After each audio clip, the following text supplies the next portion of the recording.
The veil was particularly agitated that morning, rippling with the colors of a bruised plum and iridescent gasoline across the upper atmosphere of the planet.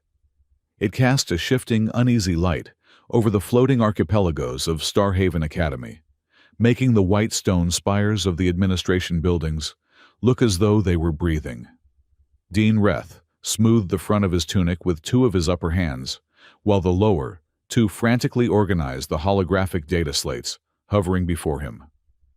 Being a cephalon, a species known for their slick obsidian skin and an abundance of limbs, made him naturally suited for administration, but even he felt the strain of orientation day. He blinked his 5 eyes in a rippling sequence, a nervous tic he had been trying to suppress for 40 years. 73% attendance confirmed, Reth muttered to himself, the translator implant at his collar buzzing softly. The Ganymede shuttle is late again, and I have reports that a Hydron student has already dissolved his roommate's luggage. Wonderful. The Grand Plaza, a sprawling expanse of levitating marble connected by bridges of solid light, was a chaotic mosaic of the galaxy's youth.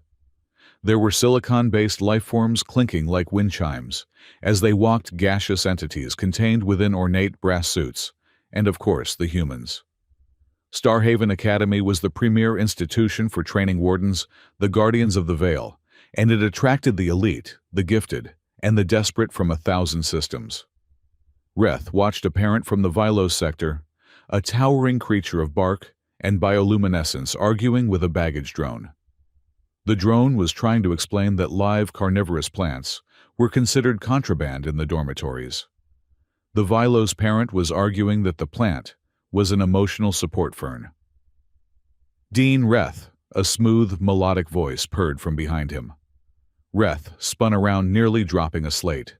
Standing there, radiating an aura of absolute command, was Headmaster Nixari. She was Falari, a species that resembled the predatory felines of Earth mythology, but evolved into a bipedal, elegant, and deadly sentient race. Her fur was the color of midnight sleek and groomed to perfection, and her golden eyes held vertical pupils that seemed to dissect Reth's soul. She wore the deep indigo robes of her office, the silver embroidery shimmering like captured starlight. "Headmaster!" Reth bowed his many limbs, tucking in respectfully. "The preparations are 95% complete. We are just waiting for the final transport from the Terran sector." Nixari's ears twitched, swiveling toward the landing pad suspended at the edge of the plaza. "Humans," she said the word, rolling off her tongue with a mixture of amusement and wariness. "They are always so loud, even when they try to be quiet. Keep a close eye on them, Reth. The Veil reacts to their emotional volatility." "Of course, Headmaster." A deep, resonant boom echoed across the plaza, silencing the chatter of 300 students and their guardians. The Terran transport had arrived. It was not the sleek, silence-optimized vessels of the Eldar races. It was a blocky, utilitarian chunk of gray metal that relied on chemical thrust and brute force. It descended toward Docking Bay 4 with the grace of a falling brick, its landing gear deploying with a mechanical scream that made a nearby crystalline parent vibrate in distress. Steam hissed from the vents as the ramp lowered. Reth sighed, preparing his welcoming smile, or at least the facial contortion that humans interpreted as a smile. A few human families trickled out first. They looked normal enough, nervous teenagers clutching data pads, parents fussing over collars and jackets. But then, the rhythm of the disembarking crowd broke. Thud, thud, thud. It was a heavy, metallic cadence, the sound of immense weight meeting stone. The crowd at the base of the ramp parted like water hitting a rock. A figure emerged from the steam. He was massive, not because of biological bulk, but because he was encased in armor. And not the ceremonial polished armor of the Royal Guard, nor the sleek kinetic barrier suits worn by modern security forces. This was an ancient warplate. It was a monstrosity of dull gray metal, pitted and scarred. There were deep gouges across the chest plate that looked like they had been made by the claws of a leviathan. One shoulder pauldron was scorched black, the paint long since burned away by plasma fire. The hydraulic servos at the joints hissed and whined with every step, a mechanical breathing that overlaid the silence of the plaza. Walking beside this walking tank was a teenage girl. She looked to be about 16 with messy brown hair tied back in a hasty ponytail. She wore a simple denim jacket, black jeans, and a backpack that looked like it had been purchased at a discount store.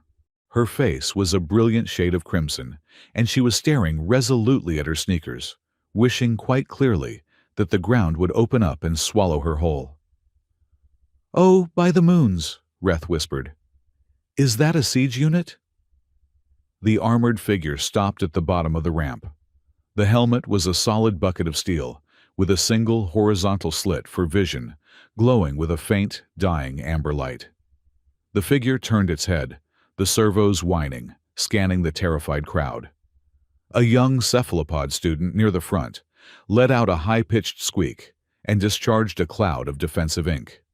A security drone hovered closer, its threat sensors flashing red. "Dad!" the girl hissed, her voice tight. "You promised! You said you would be low profile." The armored giant looked down at her. His voice, when it came, was processed through a vocalizer that sounded like gravel grinding together in a mixer. "This is low-profile Mira. I did not bring the heavy ordnance cannon. You are wearing a tank, Dad." To a school orientation, Reth felt a hand on his shoulder. Nixari pushed past him, her claws slightly extended, her tail lashing behind her. "Handle the crowd, Reth," she ordered, her voice devoid of its usual purr. "I will handle the intruder." Reth scrambled to the public address system. "Attention, esteemed guests. Please remain calm. This is merely a cultural demonstration of Terran metallurgy. Please proceed to the refreshment stations for nitrogen ice cocktails." Nixari strode across the plaza, her footsteps silent, a predator stalking prey. She stopped 3 meters from the armored man. She had to crane her neck to look at the faceplate. "Sir," Nixari said, her voice projecting clearly across the silent square. "Starhaven Academy has a strict zero-tolerance policy regarding weapons of mass destruction, siege engines, and Class A combat armor on campus grounds." The armored man looked at her. He did not move. The silence stretched for 10 seconds. "I am not carrying weapons," the man said. The gravelly voice boomed without shouting. "I am dropping my daughter off for school. This is my attire." "Attire?" Nixari's whiskers twitched. "You are wearing a Mark IV Voidbreaker chassis. That suit is technically classified as a mobile fortress under intergalactic law. I must insist you power down and submit to a scan, or I will be forced to have security remove you." Mira, the daughter, covered her face with her hands. "I am so sorry," she mumbled to Nixari. He has attachment issues." "I have safety concerns," the father corrected. Nixari narrowed her eyes. "Remove the helmet, now. I need to verify that there is actually a biological entity inside that shell and not a rogue AI." The man hesitated. He looked at Mira. She peeked through her fingers and gave him a look that could have melted the armor plating. "Fine," the man grunted. He reached up.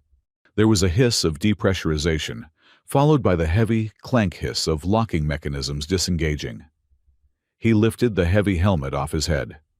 Underneath was the face of a human man, perhaps in his late 40s or early 50s, though it was hard to tell with humans. They aged so inconsistently. He had a square jaw, graying hair, cut aggressively short, and eyes the color of steel. But what drew the eye were the scars. They weren't just jagged lines of healed tissue. They were faint, geometric patterns etched into his skin, running from his neck up to his temple, glowing with a barely perceptible pale blue light. They looked like runes, ancient and faded. Reth, watching from a safe distance, felt a shiver run down his spine.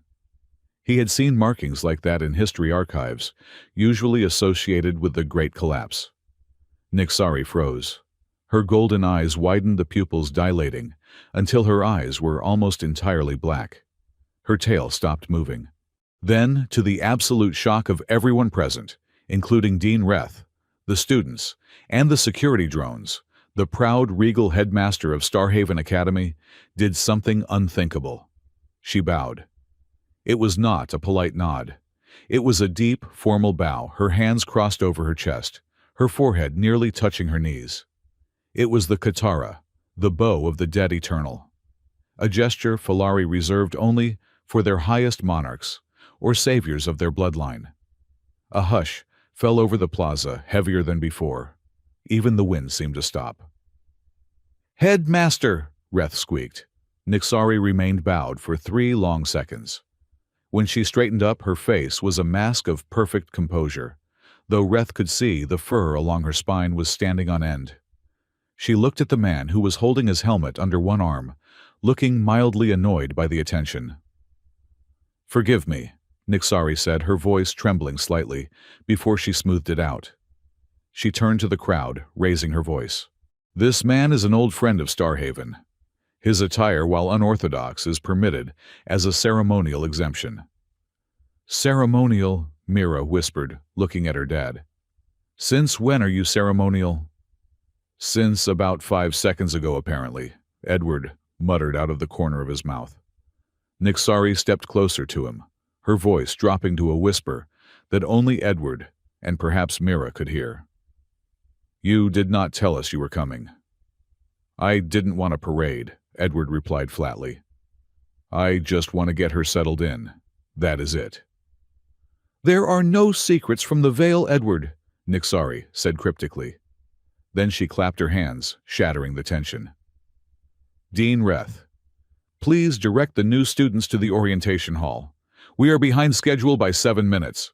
Reth jolted into action. Yes, right this way. Everyone please follow the floating lights. Do not touch the spectral jellyfish, they sting." The crowd began to move, the buzz of conversation returning with double the intensity. The students were whispering furiously, pointing at the man in the armor. "Did you see the headmaster bow? My dad says that armor is from the Unification Wars. I heard he's a mercenary. I heard he's a war criminal." Edward ignored them all. He walked beside Mira, his unhelmeted head high, his expression stony.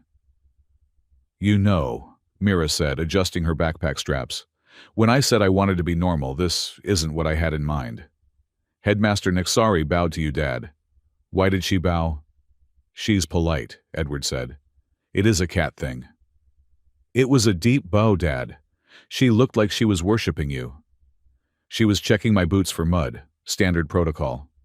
Mira rolled her eyes so hard it looked painful. "You are impossible. Can you at least try to blend in, please?" "I am blending," Edward said. He took a step, and his metal boot crushed a loose paving stone into dust with a sound like a gunshot. "Oops." They stopped near the edge of the central fountain. Mira sighed and looked down. "My lace is untied." "Hold on," Edward said. Before Mira could stop him, Edward dropped to one knee. The motion was heavy, the servos groaning under the strain of the plates. His massive, gauntleted hand, capable of crushing a tank tread, reached out with surprising delicacy. The fingers of the armor were articulated with incredible precision. He pinched the flimsy fabric of her sneaker lace. As his knee hit the ground, the metal greave made direct contact with the ancient white stone of the plaza. Reth, who was herding a group of gelatinous students nearby, was the only one watching closely enough to see it. Where the metal of Edward's armor touched the stone, a pulse of light rippled outward. It wasn't a reflection. It came from inside the rock. The faint, dormant ley lines that ran through the floating island flared to life, a bright, happy azure, tracing a complex geometric pattern that spiraled out from Edward's knee before fading away, as if soothingly patted on the head. The stone purred. It was a low vibration felt in the teeth rather than heard. Reth stared. The architecture of Starhaven was semi-sentient, woven with magic to keep the islands afloat. It was notoriously temperamental.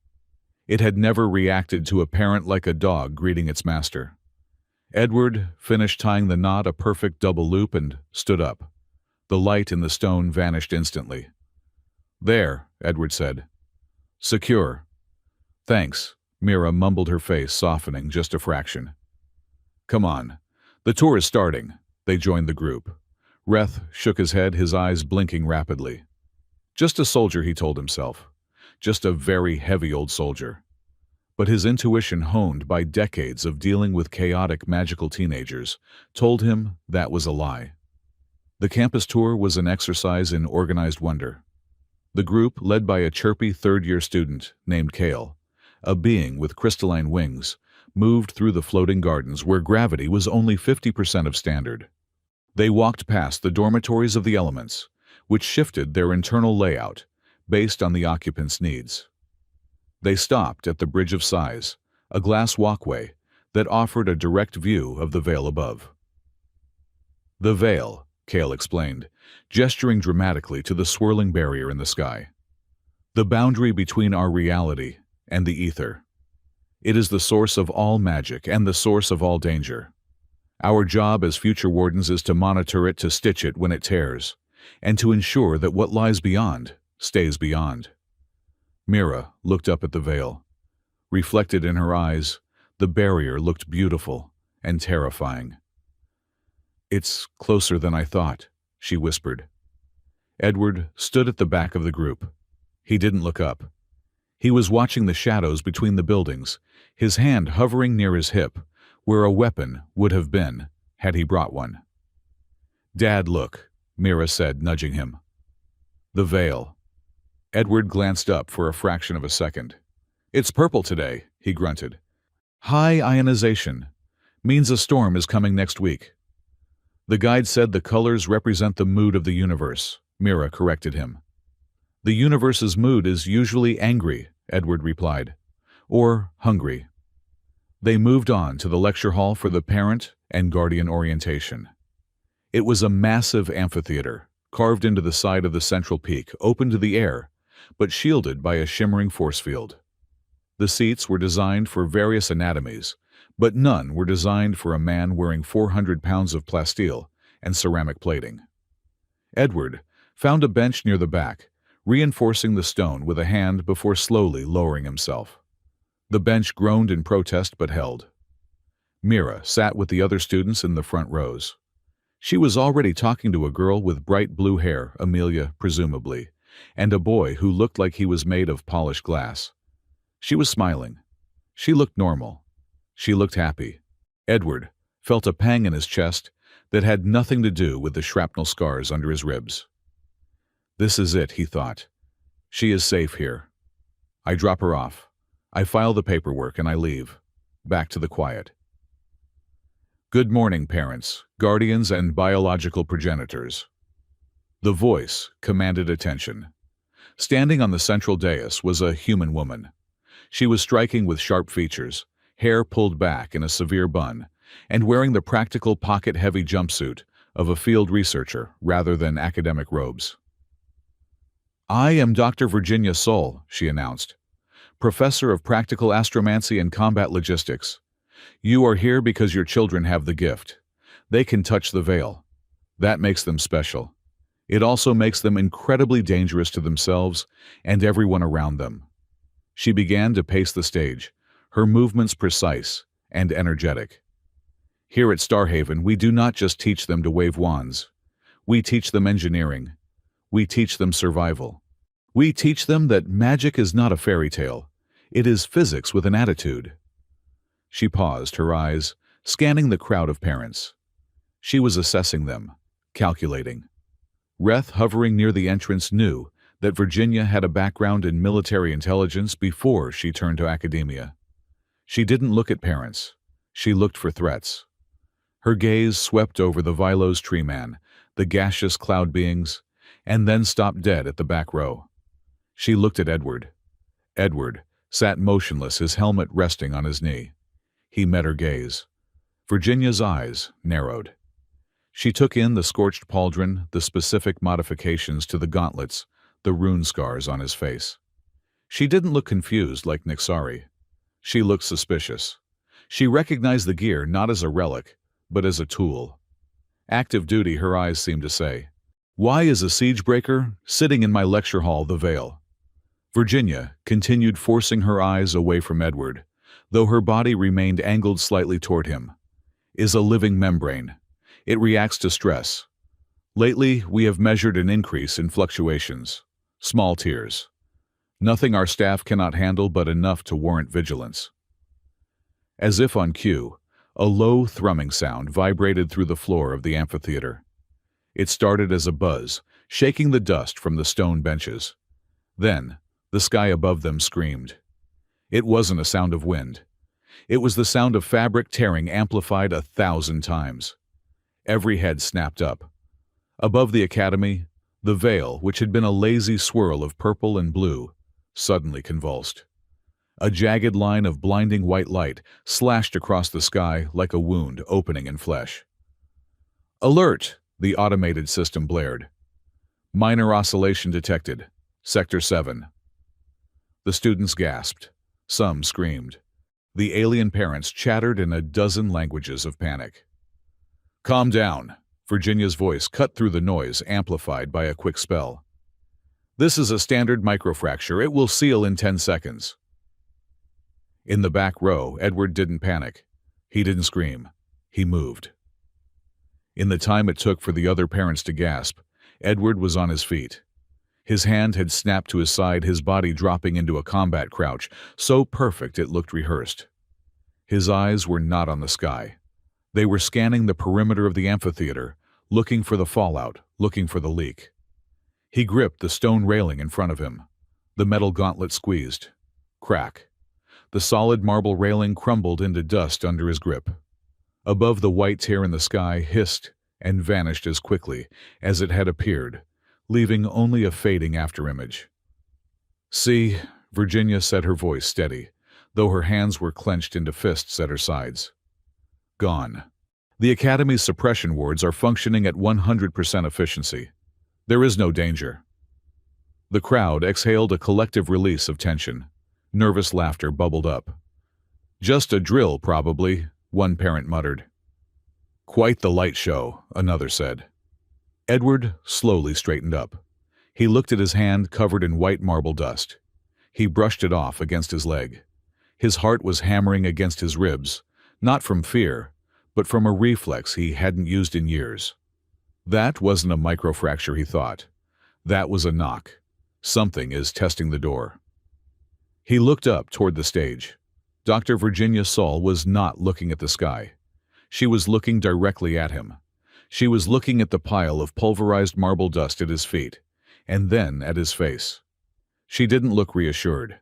She looked like a scientist who had just discovered a new volatile element in her laboratory. Her expression was a mix of intense curiosity and profound distrust. Edward held her gaze. He didn't smile. He didn't wave. He simply nodded a tiny, almost imperceptible acknowledgement of her scrutiny. "She knows," Edward realized. "She doesn't know who I am, but she knows what I am." Reth, watching from the shadows, felt a headache blooming behind his third eye.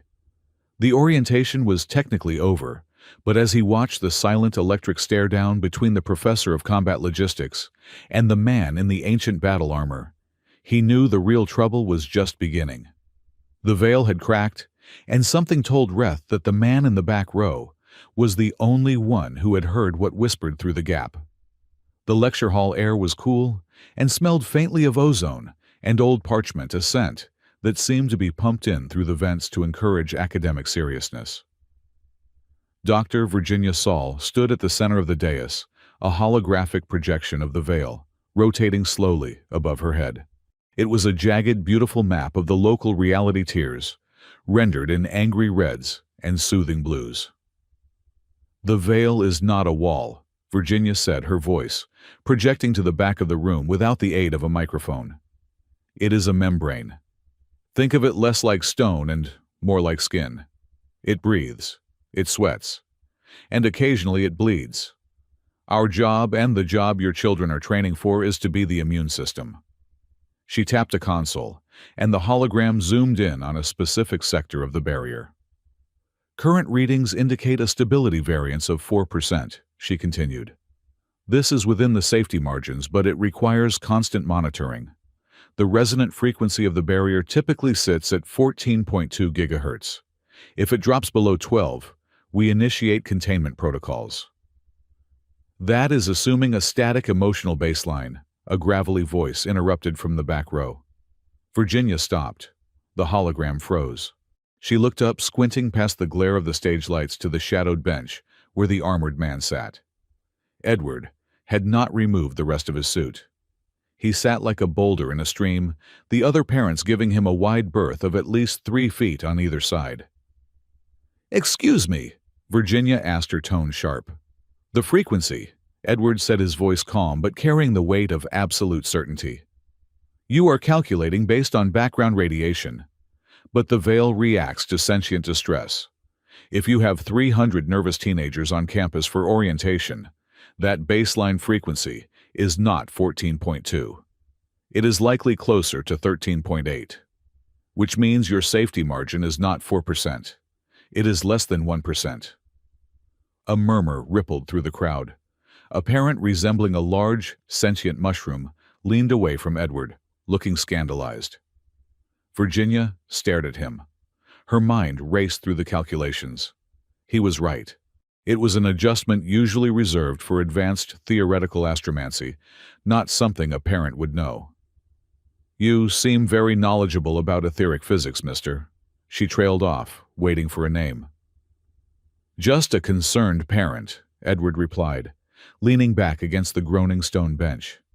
"And you should check the thermal stress on the northern quadrant anchors.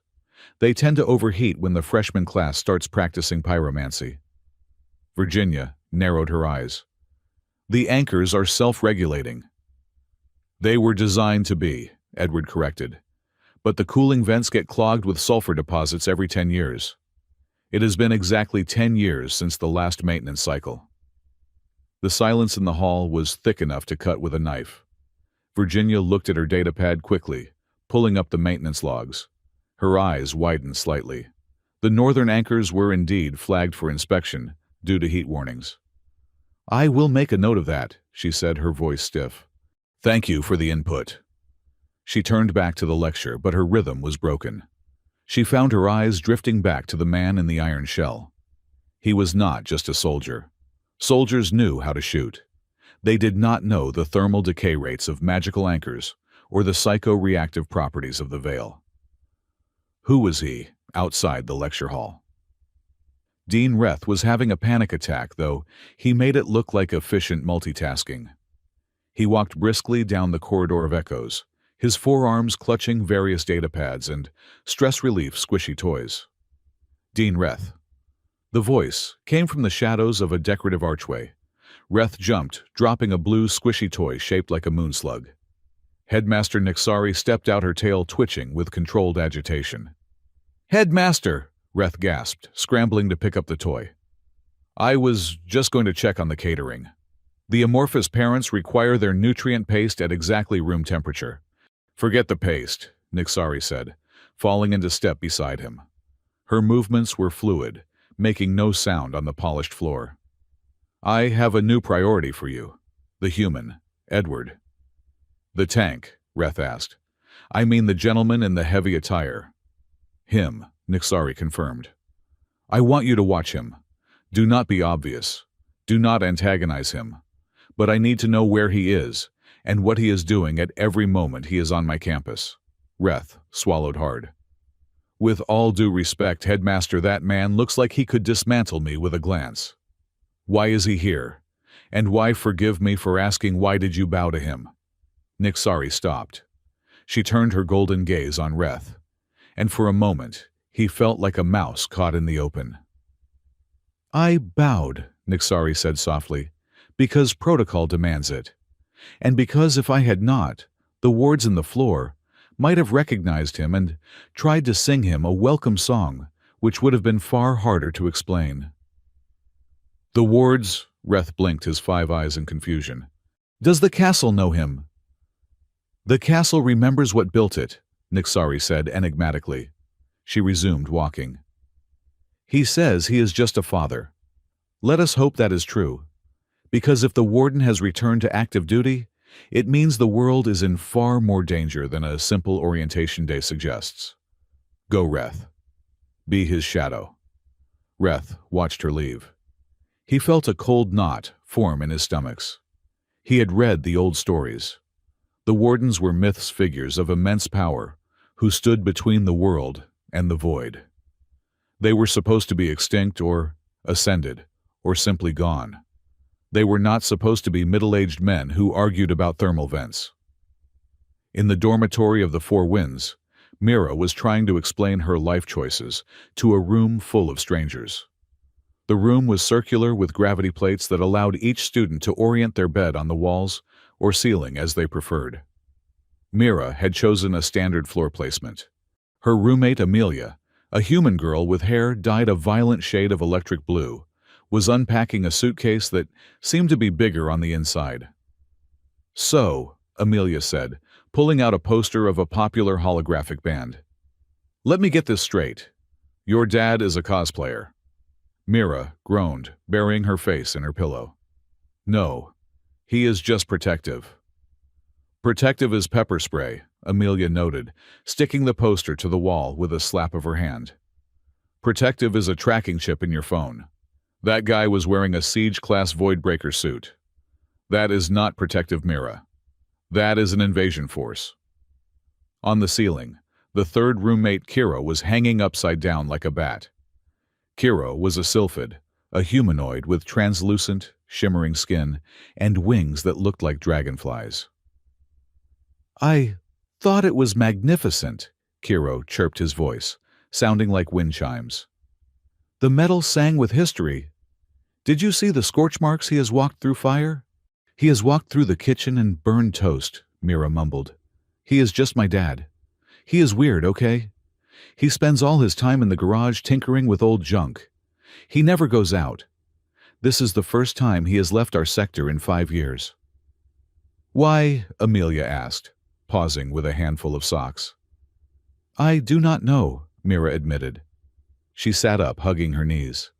"He says the world is too loud. He likes the quiet. But then I got the acceptance letter to Starhaven and he changed. He got intense. He spent 3 weeks polishing that armor. He said he had to make sure the seals were tight."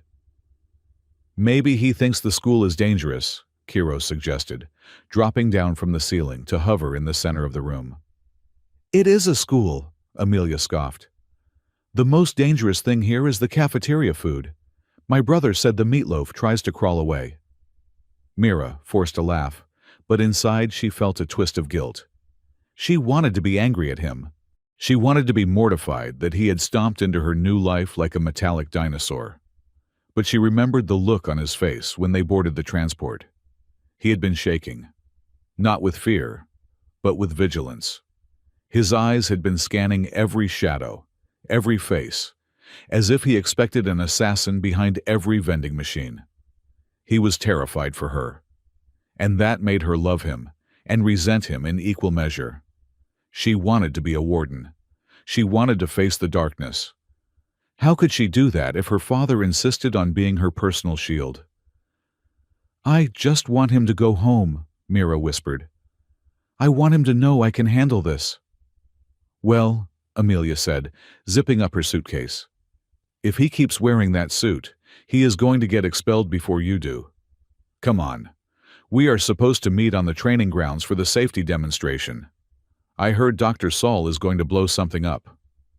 The training grounds were a vast, open-air plateau, floating on the edge of the archipelago. The view was dizzying.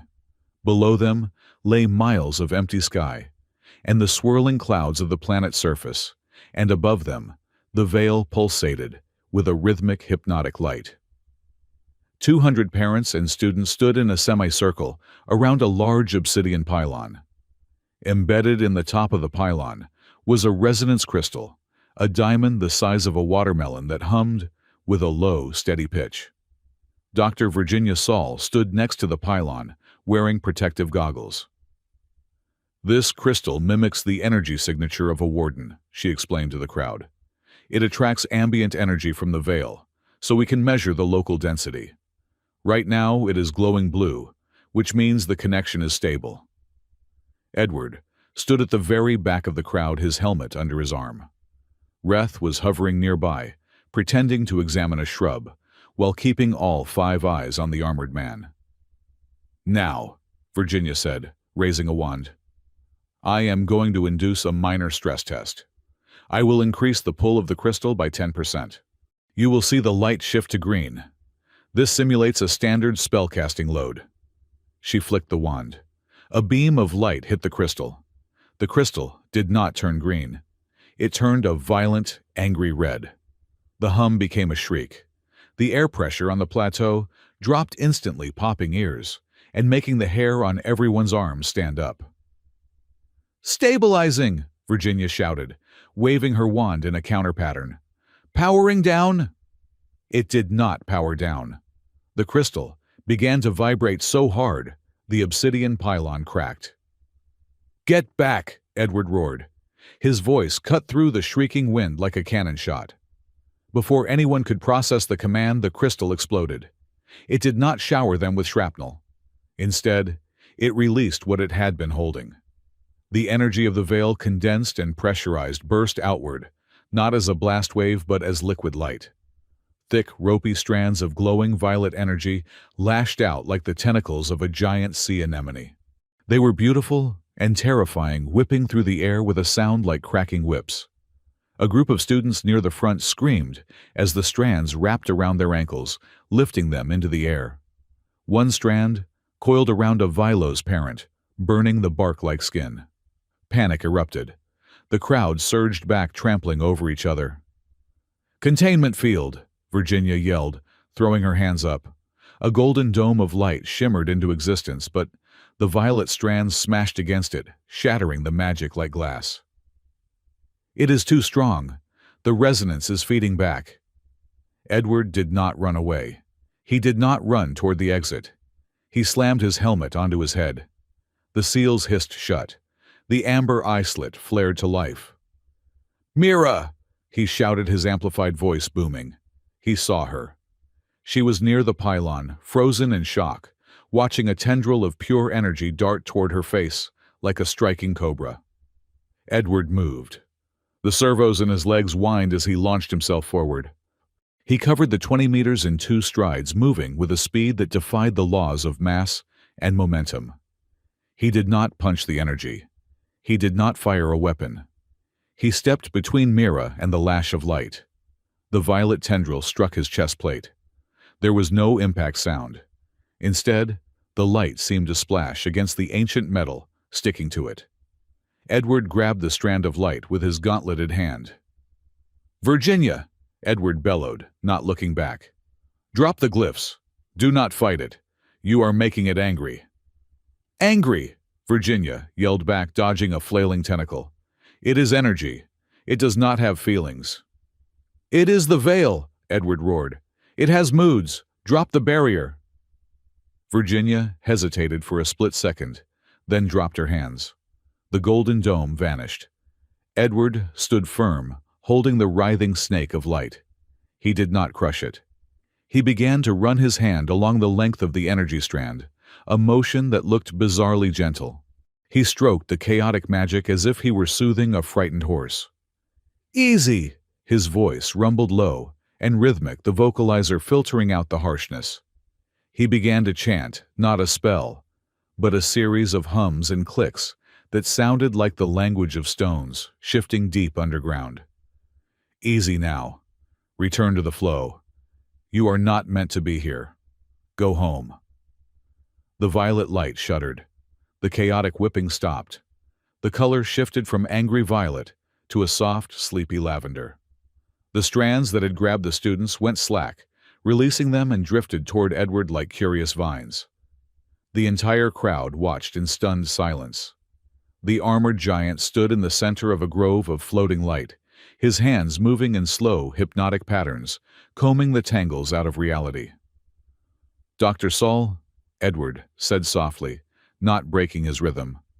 "Now, open a vent, small aperture, vector 39. Virginia stared at him, her mouth slightly open. She shook herself, her training kicking in. She raised her wand and traced a complex sigil in the air. "Opening vent." Vector 39. A small, controlled tear opened in the air above the pylon. Edward guided the strands of light upward. They flowed like water, spiraling up his arms off his shoulders and into the vent. He guided them with a masterful practiced grace, like a conductor leading an orchestra of ghosts. With a final soft sigh, the last wisp of light vanished into the vent. Virginia sealed it shut with a sharp gesture. Silence returned to the plateau. The only sound was the heavy, mechanical breathing of Edward's suit. He stood there for a moment, his hands still raised. Then he slowly lowered them. He turned to Mira, who was sitting on the ground shaking. He knelt, the armor clanking. He opened his faceplate. "Are you hurt?" Mira shook her head, her eyes wide. "Dad, what was that?" Edward didn't answer. He looked up and found Virginia standing over him. Her jumpsuit was singed, her hair coming loose from its bun. She was looking at him with a gaze that stripped him bare. It was no longer suspicion. It was recognition, not of his face, but of his technique. "You soothed it," Virginia said, her voice breathless. "You did not banish it. You did not block it. You groomed it." Edward stood up, wincing slightly, as a joint in his knee popped. "Fighting the veil is like fighting the ocean," he muttered. "You just get drowned. You have to ask it nicely to leave." Virginia let out a short, incredulous laugh. She wiped soot from her cheek. "I have studied astromancy for 20 years. I have never seen anyone ask a raw energy singularity to please leave, and have it actually listen." "Beginner's luck," Edward said, his face impassive. "That was not luck," Virginia said, stepping closer, invading his personal space. She looked at the scorched metal of his chestplate, where the light had touched. "And that is the worst way to impress a new colleague I have ever seen. You nearly gave me a heart attack." "I was not trying to impress you," Edward said. "I was trying to keep my daughter from being turned into a glow stick." "Well," Virginia said, a small, genuine smile touching her lips. "You did both. Effective. Terrifyingly effective." Reth, watching from behind the ruin of the pylon, tapped his comms badge. "Headmaster," he whispered. "You need to see the security footage. Immediately." The headmaster's office was a sphere of glass, suspended at the highest point of the central spire. It was filled with floating cushions and intricate scratching posts made of petrified wood. Nixari sat on a high perch, looking down at the four people standing on the transparent floor, Edward still in armor helmet off Virginia Reth, and a very nervous Mira. "The cycle is returning," Nixari said. Her voice was heavy, lacking its usual playful lilt. "The oscillation today was not a random event. It was a symptom. The Great Weaver is waking up." Virginia stepped forward. "Headmaster, with respect, the Great Weaver is a myth. A bedtime story about the entity that lives behind the veil." "It is not a myth," Edward said. Everyone turned to him. He was standing by the window, looking out at the darkening sky. "It is a biological construct," Edward continued. "A consciousness formed from the psychic debris of 1 billion civilizations. It wakes up every 400 years to feed. It tears the veil to get to the biomass on this side." Virginia stared at him. "How do you know that that is classified Level 10 archival data? I do not have access to that." Nixari leaped down from her perch, landing silently in front of Edward. "He knows, because he was there the last time it woke up," Mira gasped. "Dad, that is impossible. That was centuries ago." Edward looked at his daughter. The pain in his eyes was old and deep. "Time moves differently when you are bonded to the veil, Mira. I have been around a long time." Nixari placed a clawed hand on Edward's armored forearm. "Edward, the Academy needs you. The Council needs you. We cannot fight this with fresh recruits in theory. We need the Warden." Edward pulled his arm away. The metal scraped against itself. "No. No," Nixari's ears flattened. "I promised her," Edward gestured to Mira. "I promised her a normal life. I promised her I was done with the wars. I came here to drop her off. That is all." "You cannot simply leave," Virginia argued, her voice rising. "You saw what happened on the field. You are the only one who can handle the raw strands. If you leave these children, your daughter will be defenseless." "You have shields," Edward said stubbornly. "You have an army of mages. Use them." "They are not enough," Virginia stepped in front of him, forcing him to look at her. "Stop pretending to be just a janitor in a tank, Edward. You have a duty." "My duty is to my family," Edward snapped. "I am your family." Mira's voice cut through the argument. Edward froze. He looked at Mira.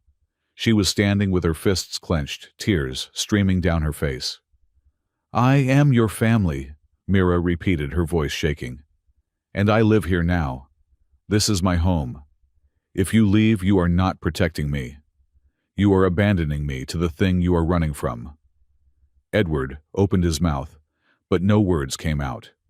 He looked at Mira, really looked at her, and saw not the little girl he had carried on his shoulders, but a young woman standing on a battlefield he knew too well. "Mira," he whispered, "I just wanted you to be safe." "I am not safe," Mira said. "None of us are. But I would be safer if my dad was watching my back instead of hiding in his garage." The silence stretched, agonizing and heavy. Edward looked from Mira to Virginia, who was watching him with a mixture of challenge and plea. He looked at Nixari, who waited with the patience of a sphinx. "I will not rejoin the Corps," Edward said, finally, his voice low. "I will not take orders from the Council. I am not a soldier anymore." "We do not need a soldier," Nixari said softly. "We need a consultant." Edward sighed, a sound that seemed to come from the bottom of a well. "I will stay, temporarily, until the fluctuations stabilize. Then I am gone." Mira let out a breath she had been holding. She stepped forward and hugged the cold metal of his waist. Edward hesitated, then placed his heavy hand on her head. "Go to your dorm," he told her gently. "I have to discuss logistics." Mira nodded, pulling away. She looked at Virginia, then at her dad.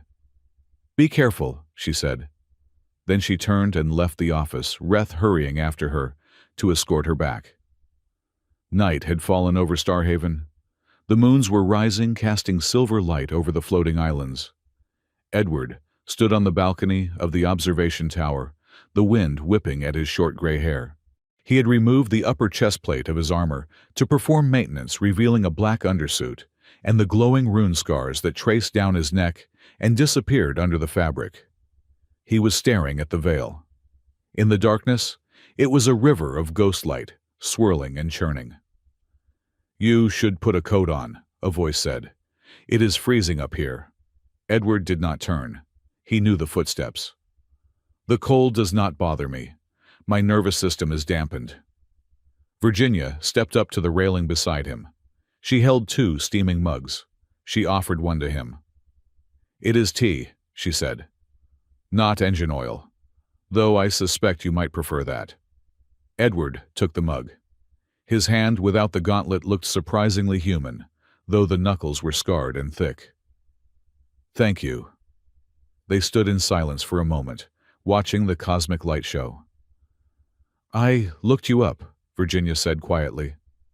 "Or I tried to. Your file is redacted, all of it.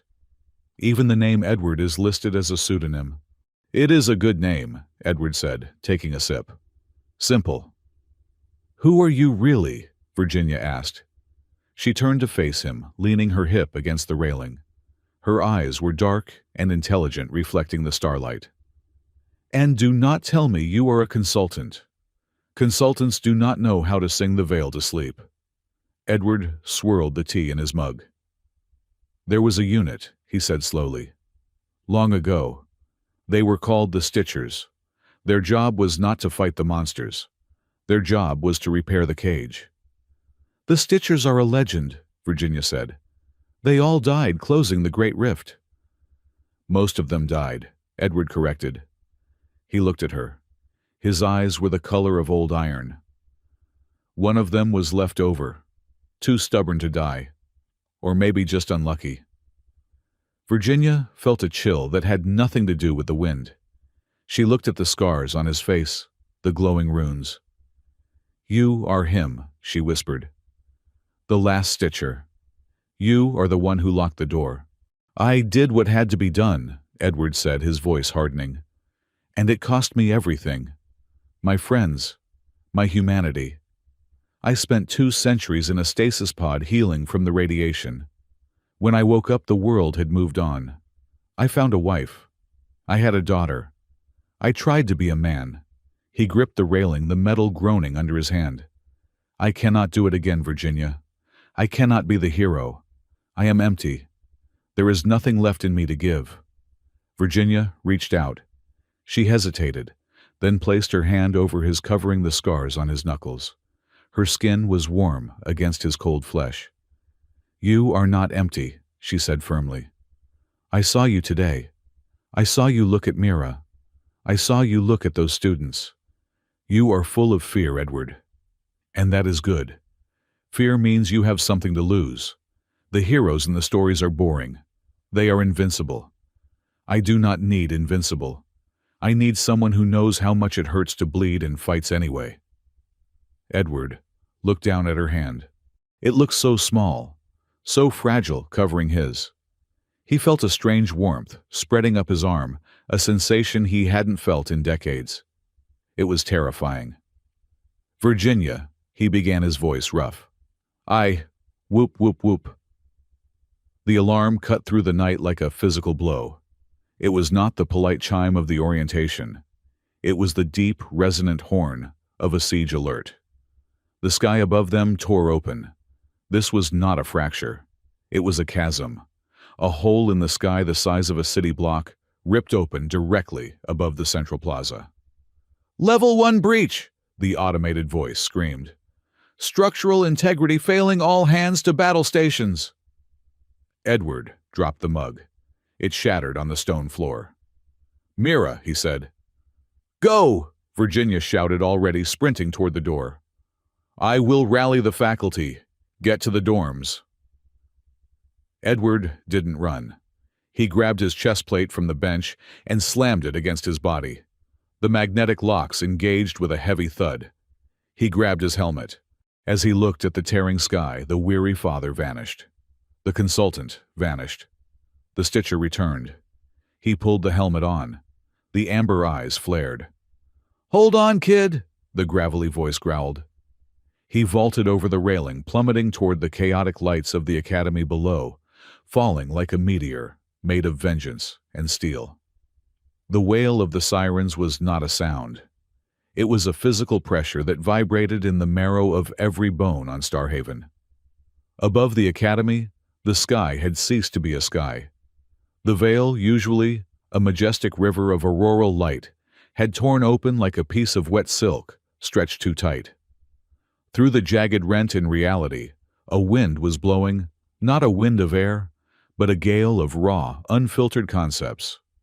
It tasted like copper and old memories. It smelled of ozone and terrifying geometry. The floating islands of the archipelago groaned. The massive chains of gravity magic that tethered them to the planet's orbit rattled, the sound echoing like thunder.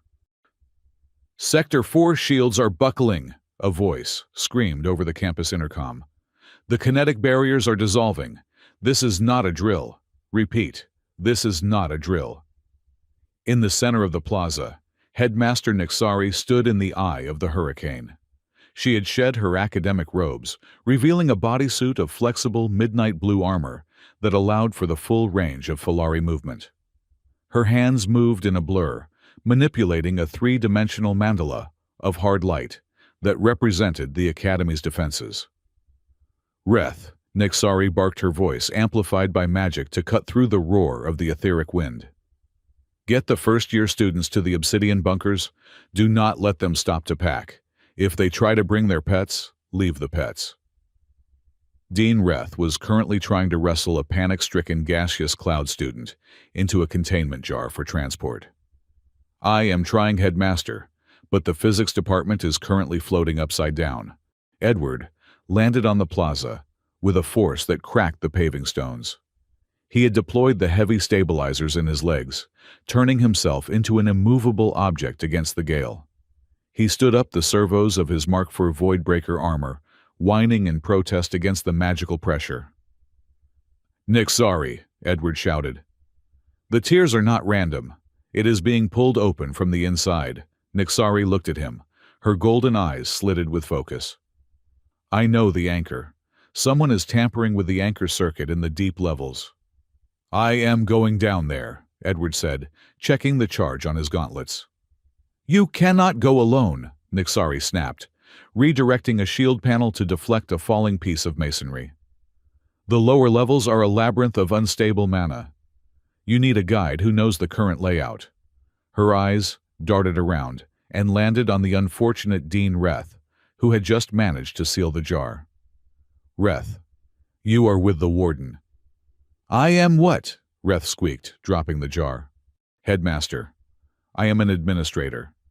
My combat experience is limited to breaking up fights over the last pudding cup." "Go!" Nixari roared a sound that was half woman, half jungle cat.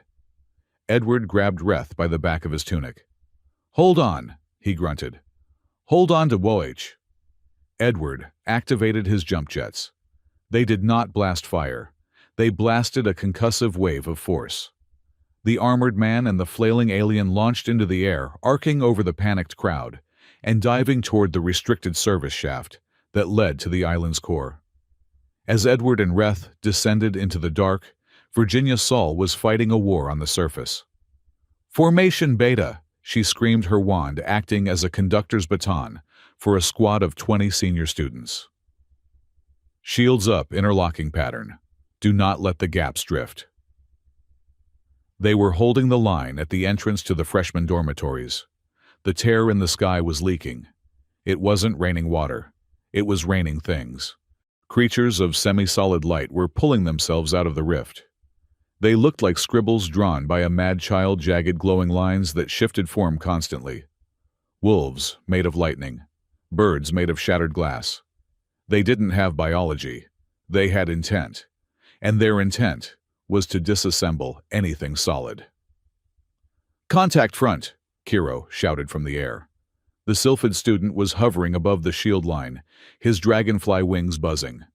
He pointed a slender finger, and a bolt of compressed air slammed into a wolf creature, shattering it into harmless sparks. "Good shot, Kiro!" Virginia yelled. "Keep your elevation watch for the phase shifters." Mira was on the ground, shoulder to shoulder with Amelia. Mira held a standard-issue focusing rod, her knuckles white. "I cannot remember the incantation for the kinetic pulse," Mira yelled, panic rising in her throat. "Is it Auravex or Auravox?" "Just hit it," Amelia screamed. She swung her heavy suitcase, which she had refused to leave behind, and slammed it into a crab-like creature made of blue neon. The suitcase impacted with a solid thwack. "See, physics works too." "Physics is great," Mira panted, "until they phase through matter." A creature resembling a serpent made of smoke lunged at them, passing straight through Amelia's suitcase. Mira reacted on instinct. She didn't use a spell from the textbook. She remembered what her father had done at the orientation. She didn't try to push the creature away. She reached out with her mind and tried to find the frequency of its existence. "Calm down," she thought, projecting the feeling. "You are just static." The smoke serpent hesitated. It solidified for a fraction of a second. "Now!" Virginia shouted from down the line. Mira swung her rod. Auravex, a pulse of force, hit the solidified serpent, blasting it into mist. "I did it!" Mira yelled, shock washing over her. "Do not celebrate yet!" Virginia commanded, firing a stream of fire from her wand to incinerate a swarm of light wasps. They are regrouping. The tiers are getting wider. Deep beneath the surface, the air was heavy and tasted of copper. The walls of the anchor chamber were carved from the living bedrock of the island, inlaid with glowing silver runes that pulsed like a heartbeat. Edward marched down the corridor, his helmet light cutting through the gloom.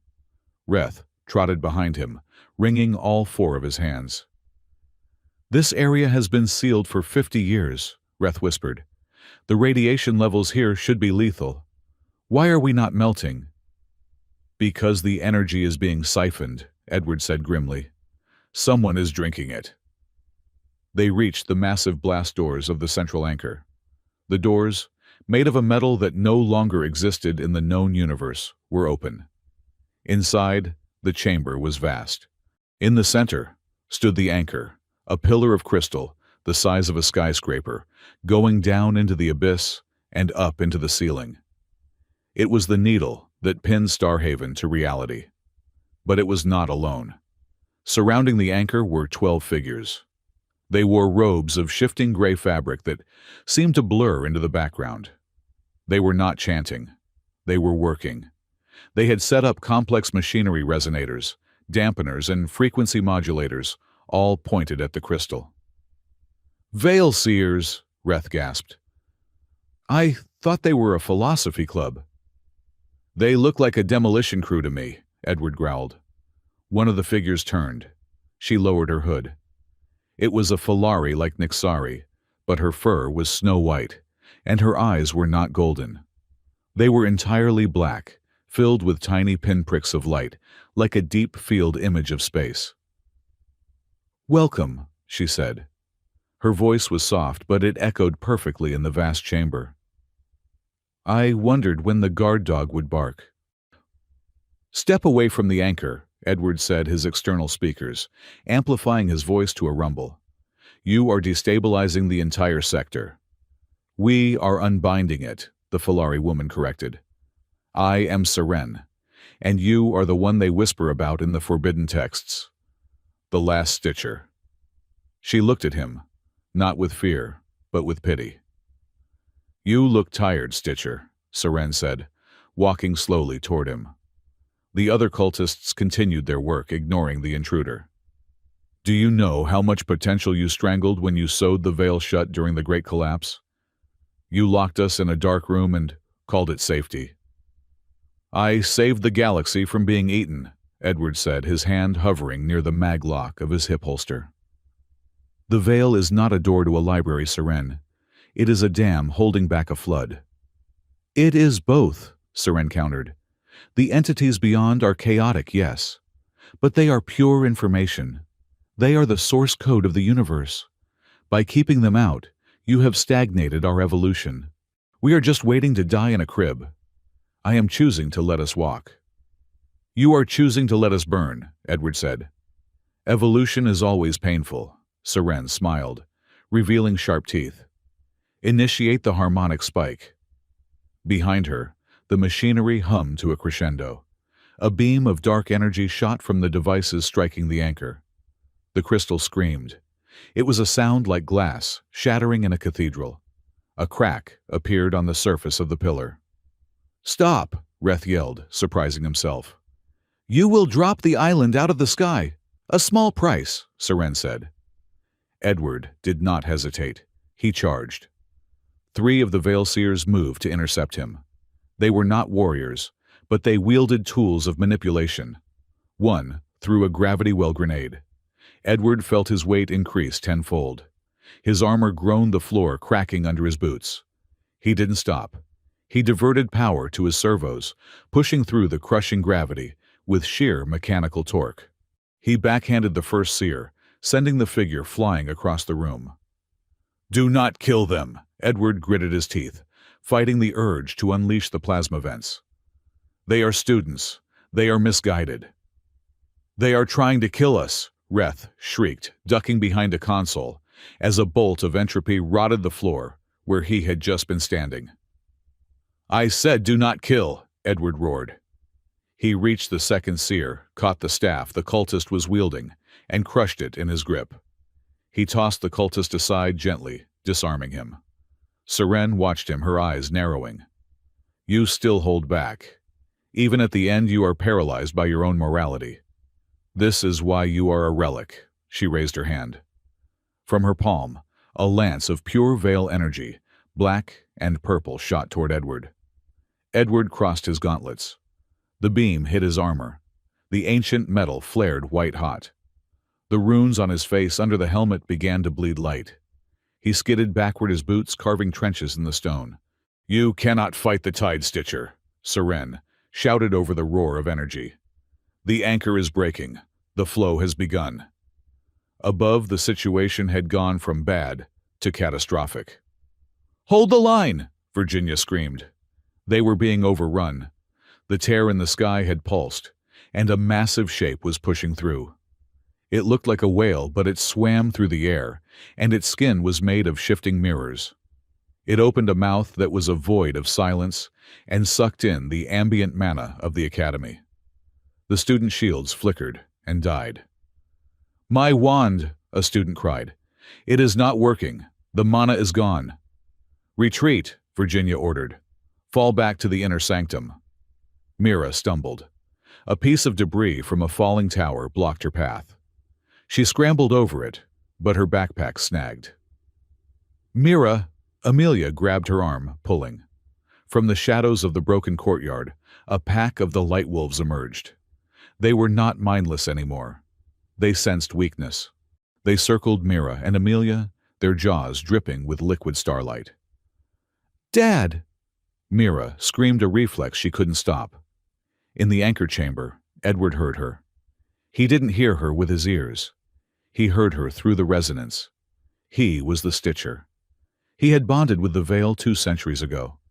He could feel the fabric of the world tearing, and he could feel the specific, terrifying vibration of his daughter's fear. "Mira," Edward choked out. The beam from Seren was pushing him down. The anchor was cracking. If he stopped the seers, Mira would die on the surface. If he went to save Mira, the anchor would break, and everyone would die. "Choose hero," Seren taunted. "Save the world or save your heart."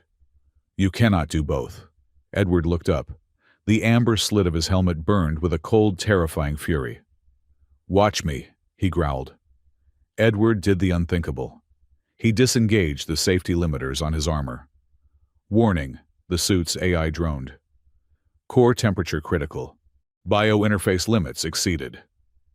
"Override," Edward commanded. He didn't fire back at Seren. Instead, he turned his back on her.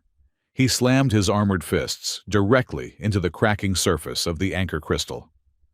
"Reth," Edward shouted. "Keep them off me for 30 seconds. "Me," Reth squealed. "Improvise." Edward closed his eyes. He didn't push energy into the crystal. He became the circuit. He opened the floodgates of his own soul, the strange, mutated biology that made him a warden. He let the energy of the anchor flow through his body, using his own nervous system as the conductive wire to bridge the crack. Pain, white, and absolute exploded in his mind. It felt like his blood had turned to molten lead. "Connect," he commanded the energy. "Stabilize." The crack in the anchor stopped spreading. The blue light of the crystal flared, turning gold, the color of Edward's aura. Serene gasped. The beam she was firing was sucked into the vortex of Edward's presence. He is integrating with the anchor that is suicide. "Reth," Edward roared through the pain. Reth looked around wildly. He saw the gravity grenade Edward had ignored earlier. He grabbed it with 2 hands, armed it, and rolled it like a bowling ball towards Seren and the seers. "Physics!" Reth shrieked. The grenade detonated. It didn't explode. It imploded. Seren and her cultists were yanked off their feet, pulled into a heap of tangled limbs and robes in the center of the room, pinned to the floor by 10 Gs of force. Edward had the anchor. But Mira was still in danger. He grit his teeth, blood trickling from his nose inside the helmet. He had to be in 2 places at once. He reached out with his mind, following the thread of connection he had with his daughter. He pushed his will up, through the layers of rock, through the chaos, finding her. On the surface, the light wolves lunged at Mira. Mira raised her arms, bracing for the bite. It never came. Between Mira and the wolves, the air shimmered. A figure appeared, not a physical body, but a projection of golden light. It looked like a knight in armor, but translucent and towering. The projection slammed a spectral shield into the ground. The wolves crashed against it and shattered. "Dad," Mira whispered, looking at the golden avatar. The avatar didn't speak. It simply stood there, an immovable wall between her and the monsters. It raised a hand, and a pulse of pure stability washed over the courtyard. The mirror whale in the sky shrieked as the stability wave hit it, dissolving its form into harmless rain. In the chamber below, Edward screamed. Projecting the avatar while holding the anchor was tearing him apart. The veins in his neck were glowing bright blue, visible even through the gaps in his armor. The skin was cracking light, leaking out like blood. "Warning!" the suit blared. "Cardiac arrhythmia detected. Neural cascade imminent." "Not yet," Edward gasped. He could feel the veil seers struggling against the gravity well. He could feel the anchor trying to reject him. He could feel the massive weight of the ocean of energy pressing against his mind. "Virginia!" Edward shouted over the comms channel, his voice distorted by pain. The pattern vector, Sigma 9 now. On the surface, Virginia heard him. She saw the golden avatar fading, saw the wolves regrouping. She understood. He was holding the door, but she had to turn the key. "All units," Virginia commanded, her voice breaking with emotion. "Focus on the avatar, channel your mana into the construct, feed him." "But that is raw astromancy," a student yelled. "It will burn us out. Do it," Virginia yelled. She pointed her wand at the golden figure of Edward. "Support the warden." 50 students and faculty members fired their beams of magic fire ice, kinetic wind, not at the enemy, but at the golden ghost of Edward. The avatar absorbed it all. It grew brighter, solidifying. In the depths, Edward felt the surge of power. It wasn't the cold alien power of the veil. It was warm. It was human. It was messy and chaotic, but it was alive. "Thank you," he whispered. He took that energy and shoved it into the anchor. "Close," he roared. He slammed his hands together. The anchor flashed with a blinding white light. The cracks sealed with a deafening thud. A shockwave of stability blasted outward, traveling up the spire, out of the island, and into the sky. The tear in the sky zipped shut. The wind died instantly. The light creatures evaporated into mist. The mirror whale dissolved. In the anchor chamber, the machinery of the veil seers exploded in showers of sparks. The gravity well deactivated, leaving Seren and her followers groaning on the floor unconscious from the backlash. Edward let go of the crystal. He took one step back, then another. "Dad," Mira's voice came over the comms, faint and static-filled. "Dad, are you there? The ghost is gone." "I am here," Edward wheezed. His knees hit the floor. The armor felt heavy, too heavy. It felt like a coffin. "Reth," Edward whispered. Reth crawled out from behind the console, his eyes wide with terror and awe. He looked at Edward. The armor was smoking. The glowing blue veins on Edward's neck were pulsing, slowly, fading, but not disappearing. "I need a medic," Edward said. Then he fell forward face first. The sound of his helmet hitting the stone floor was the loudest sound in the sudden silence of the world. The infirmary was located in the oldest wing of the academy. It smelled of antiseptic and ancient herbs. Edward lay on a biobed, his armor stripped away. His upper body was covered in bandages, but the glowing blue lines were still visible, tracing a map of the veil across his chest and up to his jaw. Virginia sat in a chair beside the bed. She was covered in soot, her hair a disaster, but she hadn't moved for 3 hours. She held Edward's hand. His skin was cold, unnaturally so.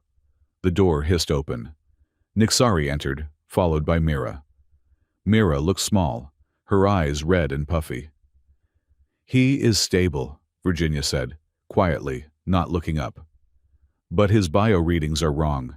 He has 50% more mana in his blood than a human should survive. He is not just a mage, Headmaster. He is a battery." Mira walked to the side of the bed. She touched her father's shoulder. Is he going to wake up?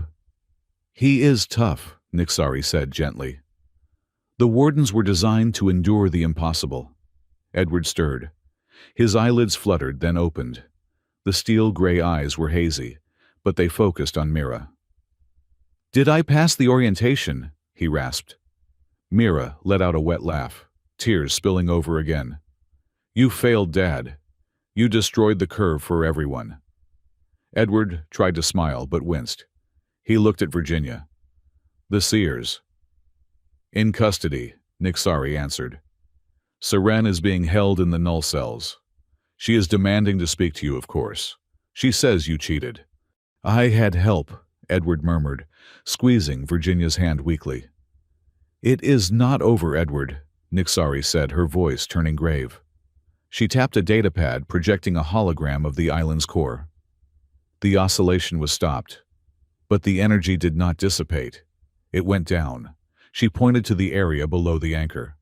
A massive, angry red sphere of energy was gathering deep in the planet's crust, directly beneath Starhaven. The anchor is sealed, Nixari said. But the pressure is building. We did not fix the pipe. We just put a cork in it.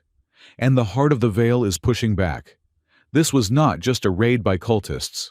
This was the first contraction. Edward closed his eyes. He knew what that meant. The Veil Seers were just the trigger. The real threat was the cycle itself. The universe was trying to breathe, and Starhaven was standing on its throat. The backflow, Edward whispered. It is coming. Yes, Nixari said. And when it hits a few shields and a brave warden will not be enough to stop it. We have to make a choice, Edward. We either find a way to let the pressure out, or we watch this academy burn. The room fell silent. Outside the window, the stones of the floating island gave a low, mournful groan, as if the earth itself was in pain. The battle was won, but as Edward looked at the faces of the women he had fought to protect, he knew the war had only just begun.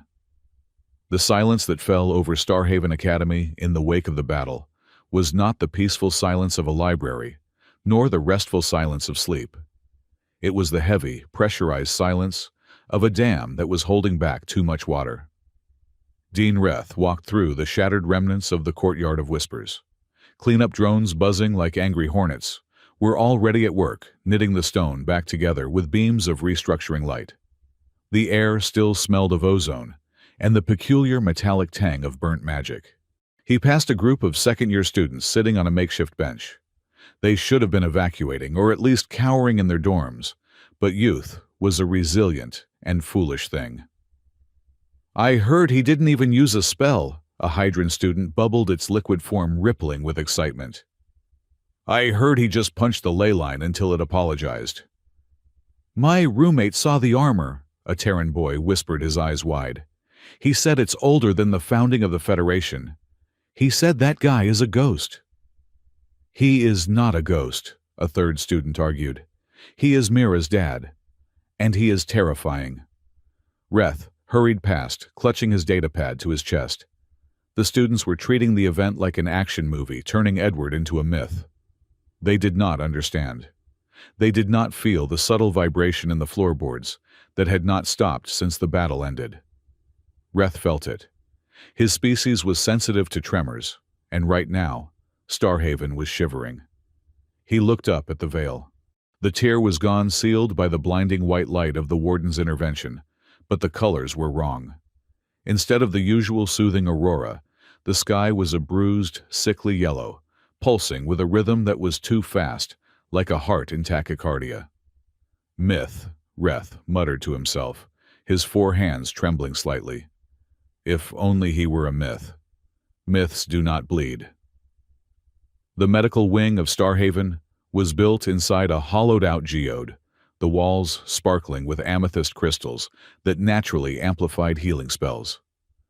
In the center of the private recovery room, Edward lay on a biobed that hummed with a low, soothing frequency. He was awake. He was staring at his own arm.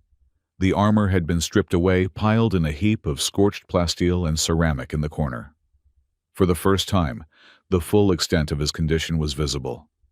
The rune scars that had previously been faint white lines on his skin were now raised angry veins of pulsing blue light.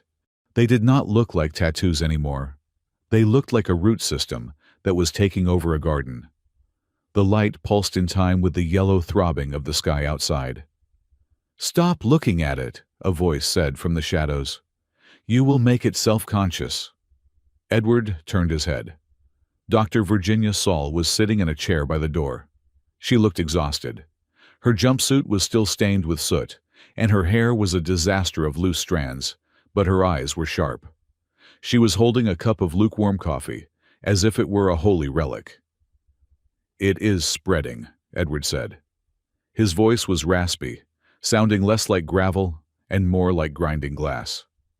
"Of course it is spreading," Virginia snapped, though there was no heat in her voice. "You channeled the entire output of the anchor through a biological nervous system. You are lucky you did not simply vaporize into a cloud of angry particles. The fact that you are solid enough to complain is a medical miracle." Edward tried to sit up. His muscles screamed a deep, aching burn that went down to the bone. He grunted and fell back against the pillows. "Do not," Virginia warned, standing up and moving to the bedside.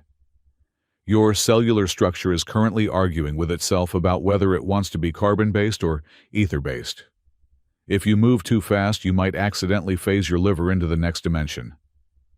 "I have had worse," Edward muttered. "Oh, I am sure you have," Virginia said, looking down at him. Her expression softened the facade of the tough professor, cracking just enough to show the terror underneath. "But I haven't. Watching you out there, you were not fighting Edward. You were drowning." Edward looked at her. He saw the soot on her cheek, the tremor in her hand holding the coffee. He remembered the feeling of her magic, warm, chaotic human pouring into him when he was on the brink of collapse. "You saved me," he said quietly. "The Avatar construct. It would have failed without the mana feed. You rallied them." "I yelled at them," Virginia corrected. "There is a difference." She set the coffee down and sat on the edge of the bed. She hesitated, then reached out and touched the glowing blue line on his forearm. Her fingers were cool against the fever heat of his skin. "What happens next time, Edward? Because there will be a next time. The ground is still shaking." "I do not know," Edward admitted. He looked at his hand, watching the light pulse under the skin. "The veil is part of me now, or I am part of it. If I use this power again, I might not come back. I might just become weather." "Don't," Virginia whispered. She gripped his hand tight. "Do not say that. You are a person. You are a father. You are interesting to talk to." "Interesting?" Edward raised an eyebrow, a ghost of a smile touching his lips. "That is the best you can do. I stopped an interdimensional invasion, and I am interesting."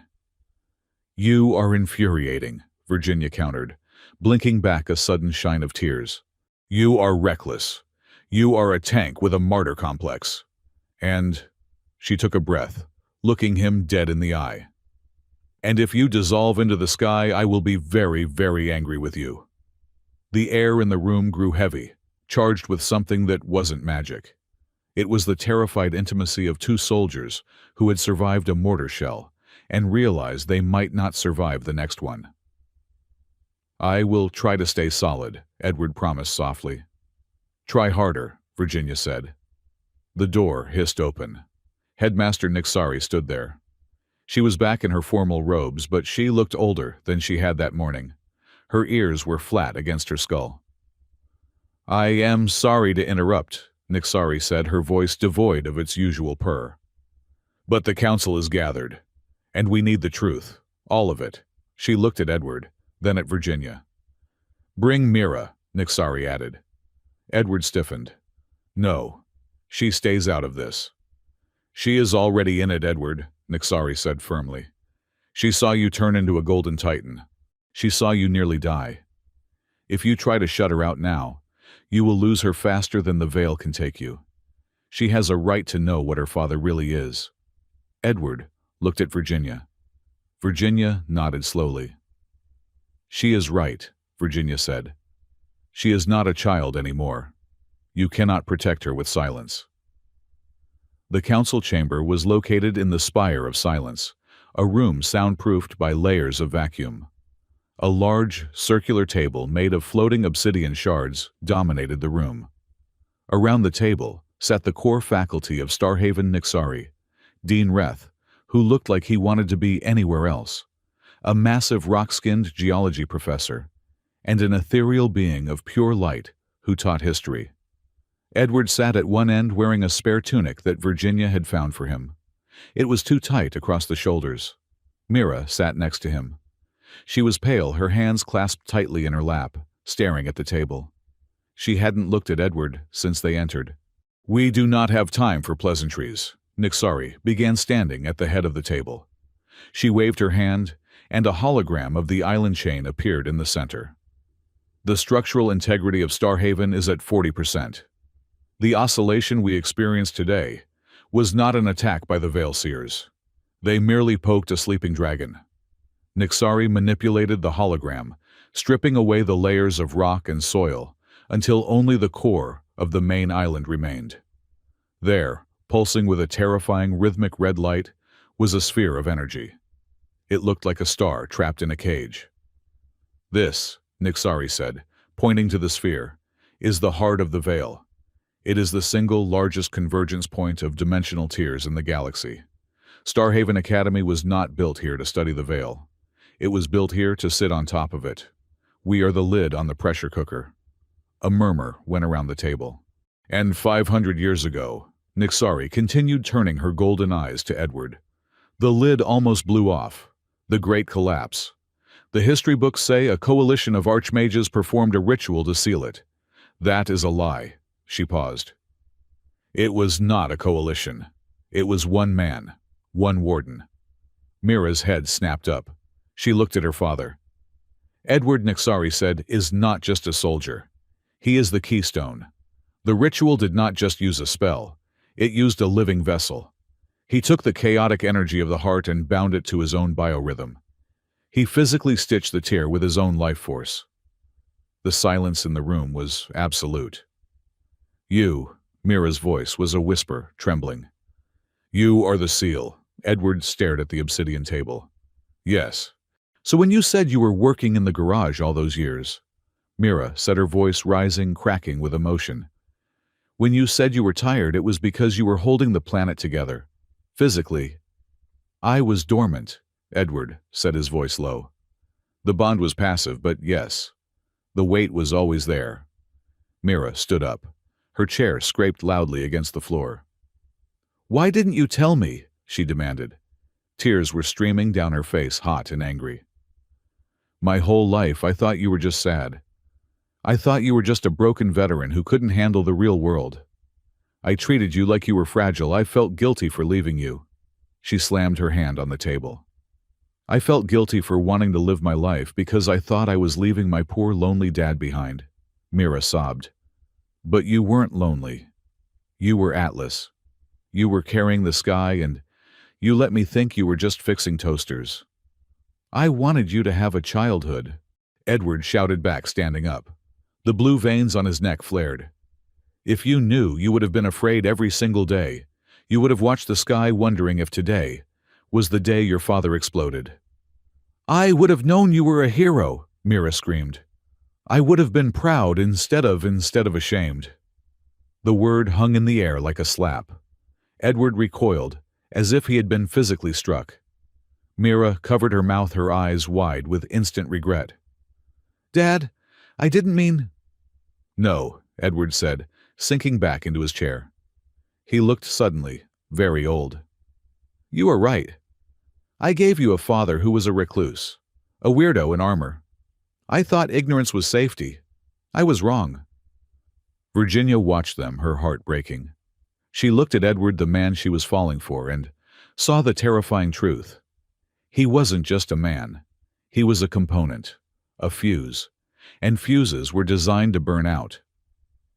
"So," Virginia said, her voice steady, despite the shaking of her hands, "if the heart is waking up, what happens to the keystone? Nexari hesitated. She looked at the hologram. The seal is 200 years old, Nexari said softly. It is degrading. The veil seers proved that today. The heart is rejecting the stitches.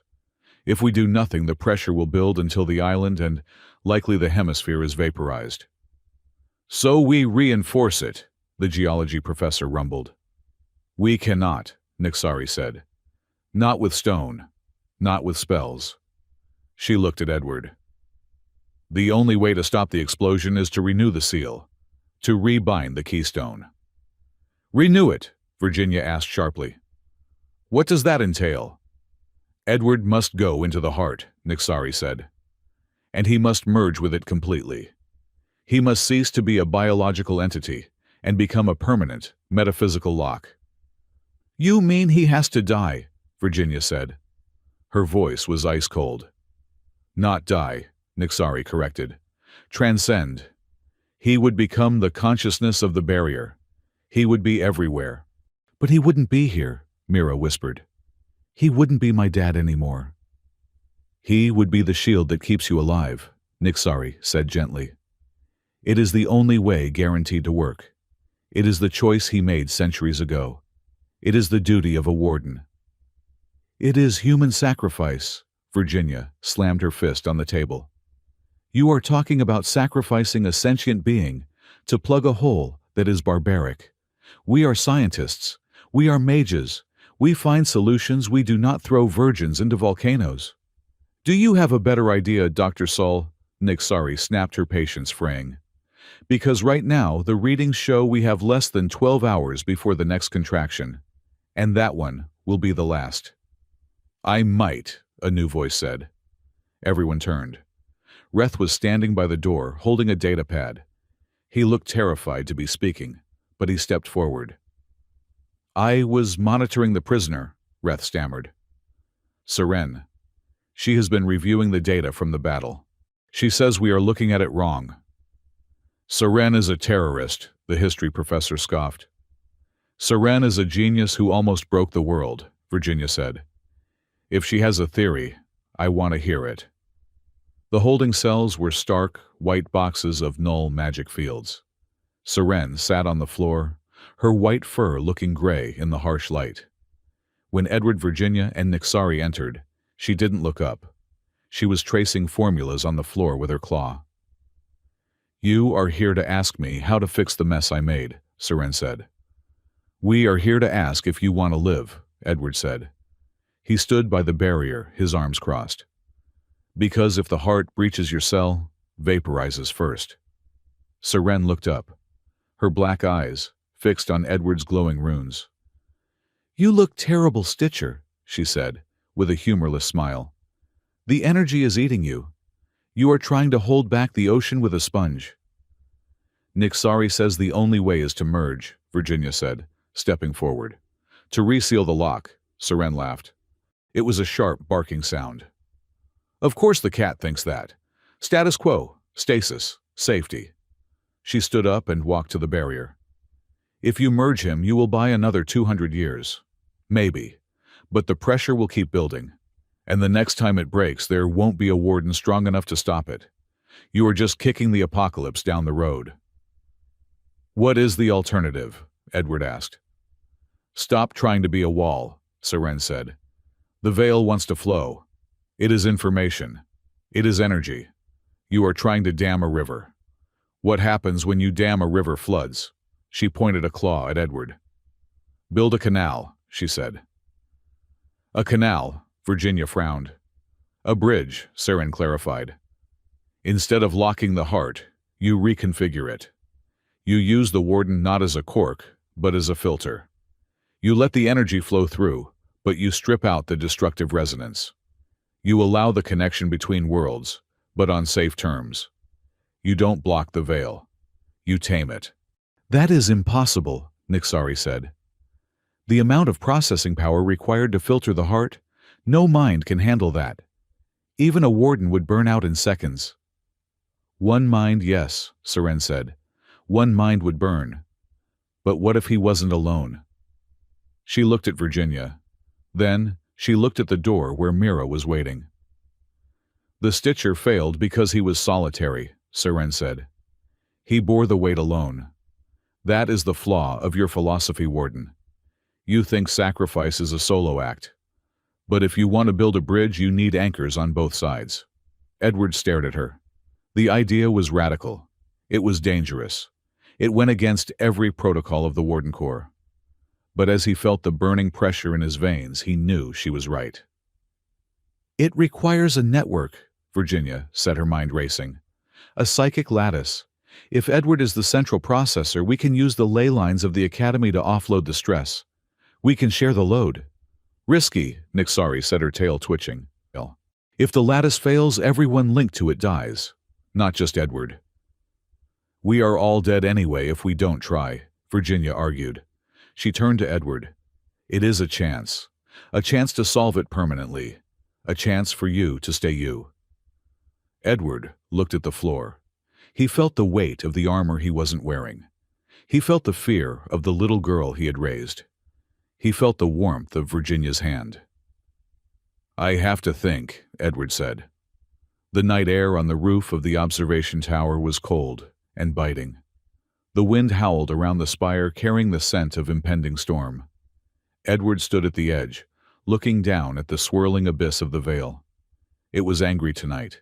The colors were violent clashes of crimson and sickly green. He heard the door open.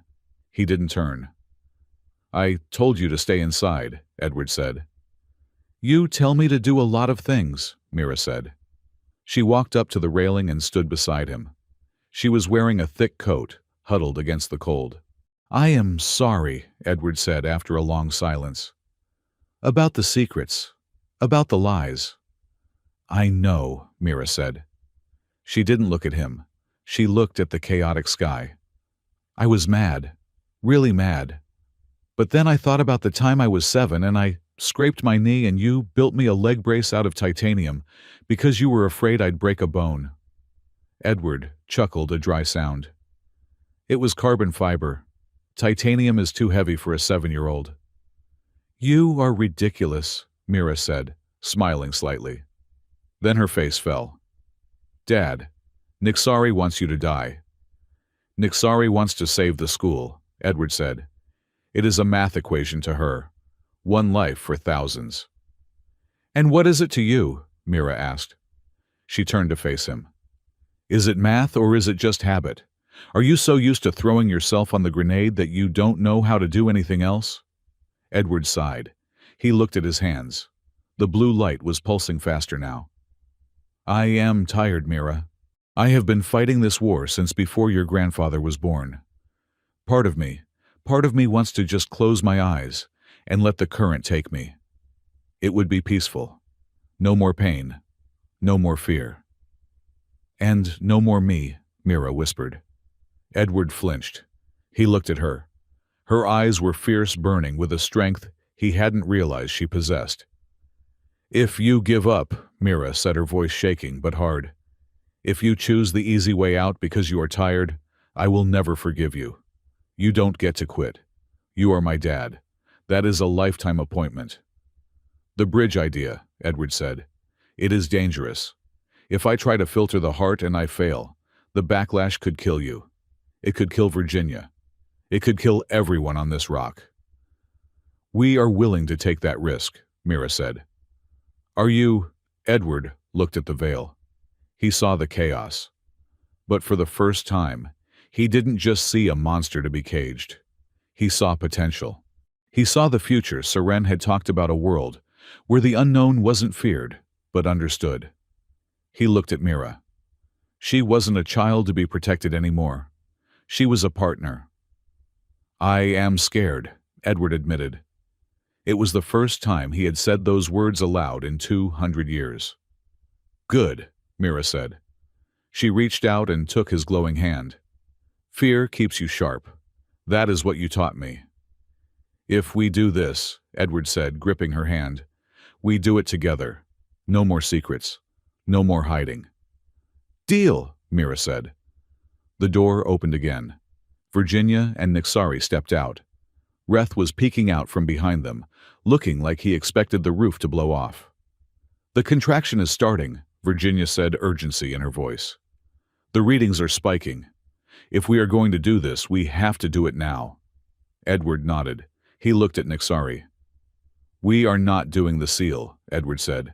We are building the bridge. Nixari stared at him for a long moment. Then slowly she nodded. Then, may the ancestors forgive us if we are wrong. We need to go to the heart.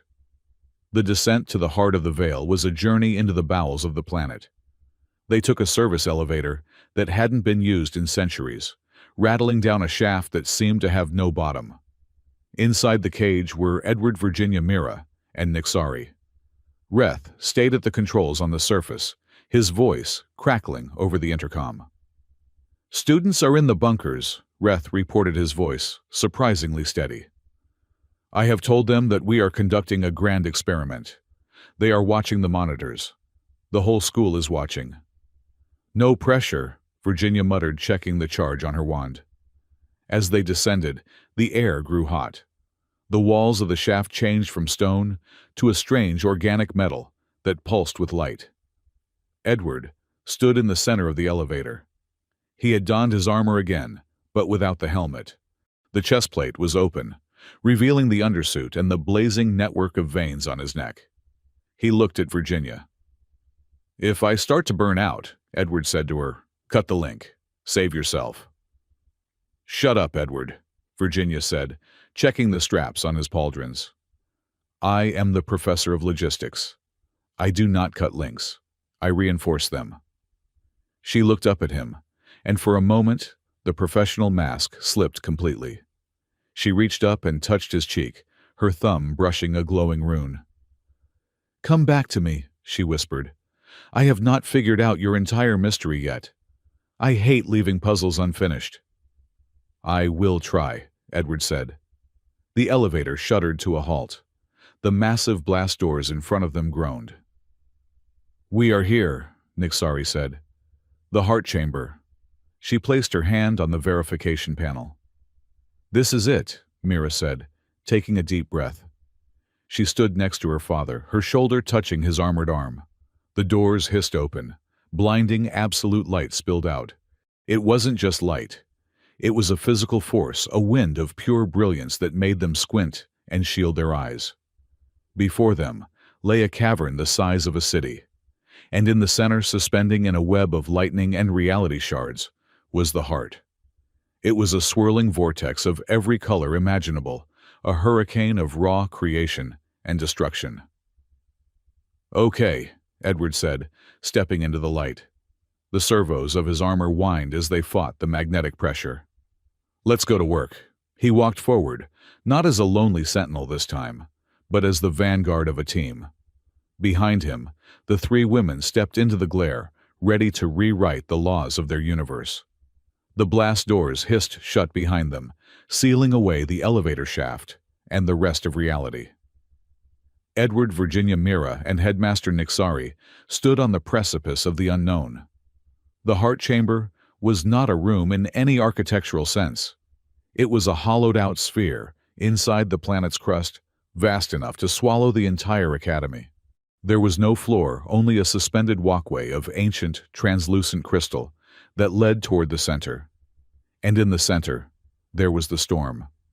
It was a swirling hurricane of light, aurora borealis condensed into a physical mass, writhing in colors that the human eye struggled to process.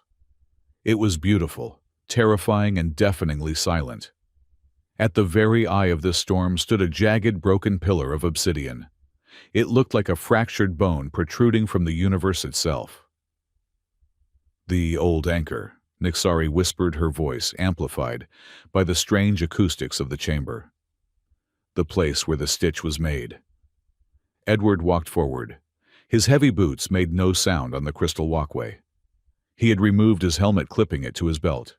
His face was pale, the glowing blue veins pulsating in a frantic rhythm that matched the swirling lights of the storm. It remembers me, Edward said. His voice was not fearful but resigned. I can feel it pulling at the seams of my soul.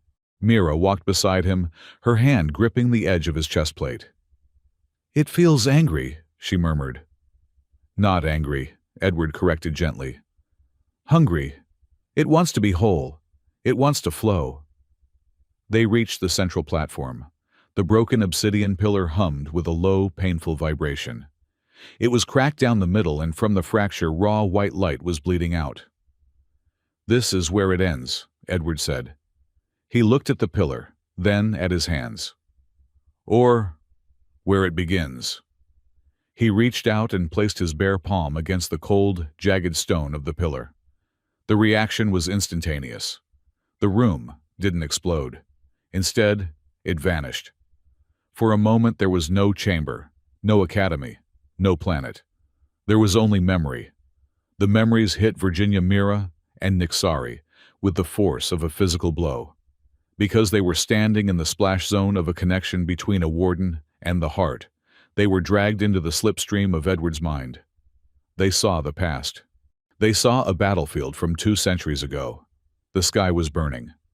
A young man, Edward, but with smoother skin and eyes that hadn't yet turned to steel, stood alone on a mountain peak. He wasn't wearing armor. He was wearing tattered robes. He was screaming, not in pain, but in incantation. I am the wall, the memory, Edward roared. I am the gate, I bind this wound with my own substance. The viewers saw the truth that Edward had hidden, even from himself. He didn't just cast a spell. He reached into his own chest, pulled out a piece of his glowing, incandescent spirit, and slammed it into the rift. The rift didn't just close. It merged with him. The scene shifted. It was a medical bay, clinical and cold. Doctors were hovering over a body, Edward's body. He is not human anymore, a surgeon was saying, his voice trembling. Look at the cellular decay. His DNA is being rewritten by etheric radiation. He is a living warden. He is half man, half membrane. Mira gasped in the vision. She watched as they encased the coma-stricken Edward in the first version of his armor, not to protect him from the world, but to hold his unstable body together, to keep him from dissolving into pure energy. The memory shifted again. A different planet. A jungle world burning with purple fire. A species of feline humanoids, the Falari, were running screaming as the veil tore open above their cities. A silver comet slammed into the ground between the refugees and the wave of destruction. It was Edward in an earlier version of his armor. He didn't fight the wave. He opened his arms. He absorbed it. He stood there, a lightning rod for the apocalypse, letting the chaotic energy flow through his body, filtering it, taking the poison into his own veins so the Falari could escape. In the crowd of fleeing refugees, a small Falari child with wide, terrified golden eyes stopped. She looked at the metal giant who was burning alive to save them. She didn't run. She bowed. A clumsy child's bow, but filled with absolute awe. The memory faded, snapping back to the present. Nixari was on her knees on the crystal platform. Tears were streaming down her furred face. I saw you, Nixari whispered, looking up at Edward. I was 5 years old. You took the fire of Cathara into your own body. You burned for 3 days so my transport could launch. Edward looked down at her. I remember, he said softly. You had a stuffed toy, a blue lizard. Nixari let out a sob that was half laugh. You remember the lizard? You saved a civilization and you remember my lizard. It looked important to you, Edward shrugged. Virginia wiped her eyes. She looked at Edward with a new, terrifying understanding. You are the Warden Vitae, she said, using the ancient term. The living warden. You are not a mage. You are a biological partition. That is why you have lived so long. That is why the armor is part of you. And that is why I have to do this alone, Edward said. He stepped closer to the pillar. If I merge with the heart, I can stabilize the core. I become the permanent lock. The pressure stops. And you cease to exist, Mira said. Her voice was trembling, but her eyes were dry. You become a ghost in the machine. I become the machine, Edward corrected. It is the only way to be sure. No, A voice crackled over the comms. It was Seren. Nixari tapped her wrist unit, projecting a hologram of the Falari scientist from her cell. Seren looked tired, but her eyes were sharp. "The Stitcher is trying to be a martyr again," Seren scoffed. "Typical. You humans are so obsessed with tragic endings." "Do you have a better idea, prisoner?" Edward growled. "We are running out of time. The pressure is at 90%. "I told you," Seren said. "Do not be a wall. Be a bridge. You are a living warden. You are compatible with both biology and energy. Do not close the door. Open it, but put a filter on it." "A filter?" Edward asked. "Reweave the heart," Seren explained, her hands moving rapidly as she manipulated a data model on her end. "Instead of a hard seal, create a semi-permeable membrane. Let the knowledge through. Let the communication signals through. But block the chaotic matter. Transform the anchor from a plug into a prism." "That requires a level of control I do not have," Edward argued. "The energy will rip my mind apart before I can weave the pattern." "That is why you do not do it alone," Virginia stepped forward. She placed her hand on his left shoulder. "You are the processor, Edward. We are the heat sinks. We are the grounding wires." "No," Edward shook his head violently. "I will not risk you. If the backlash hits it, we'll fry your nervous systems. You will be vegetables." "We know the risks," Mira said, stepping to his right side and grabbing his hand. "And we are doing it anyway." "Mira, you are 18 years old," Edward shouted. "You are supposed to be worrying about grades and boys, not metaphysical implosion." "I am the daughter of the warden," Mira shouted back. "And I am studying astromancy. I know the math, Dad. A closed system builds entropy until it explodes. An open system survives. If you lock this door again, you are just condemning the next generation to deal with the explosion. Let's fix it for real this time." Edward looked at her. He saw the fire in her eyes, the same fire he had felt in himself 200 years ago. But she had something he never did. She had faith that the universe didn't have to be an enemy. He looked at Virginia. "I am not leaving," Virginia said simply. "You tried the lone wolf strategy for 2 centuries. Look where it got you. Alone in a garage. Try something new, Edward. Try trusting someone." Edward looked at the swirling chaos of the heart. He felt the terrifying pull of the energy. But for the first time, the pull didn't feel like death. It felt like invitation. "Nixari?" Edward asked. "I am ready," the headmaster said. She stood at the edge of the platform, her hands glowing with the light of the master runes. "I have established a link with Dean Reth in the control tower and Seren in the lab. We are the lattice. You are the focal point." Edward took a deep breath. It sounded like a rattle in his chest. "Okay," he whispered. "Let's weave a new world." He stepped into the fracture of the obsidian pillar. The pain was not like fire. It was like being unmade. As Edward entered the energy stream, his armor didn't melt. It deconstructed. The heavy plasteel plates unlocked and floated away from his body, suspended in the anti-gravity of the ritual. Underneath, his body was glowing so brightly that his bones were visible as dark shadows. "Virginia, Mira, now!" Edward screamed, as the first wave of the veil hit his mind. Virginia and Mira did not let go. They gripped his hands tighter. "Anchor established," Virginia yelled, squeezing her eyes shut. She poured her own magic, her own will into Edward. She wasn't trying to control the veil. She was trying to hold Edward together. "I am here," she projected into his mind. "You are Edward. You drink coffee. You hate paperwork. You are real." "Pattern initiated," Mira shouted. She used her training, visualizing the complex geometry of the filter Seren had designed. She fed the equations into her father's mind, giving him the blueprint he needed. "Dad, focus on the weave." Over-under pull, Edward gasped. The energy of the heart roared through him.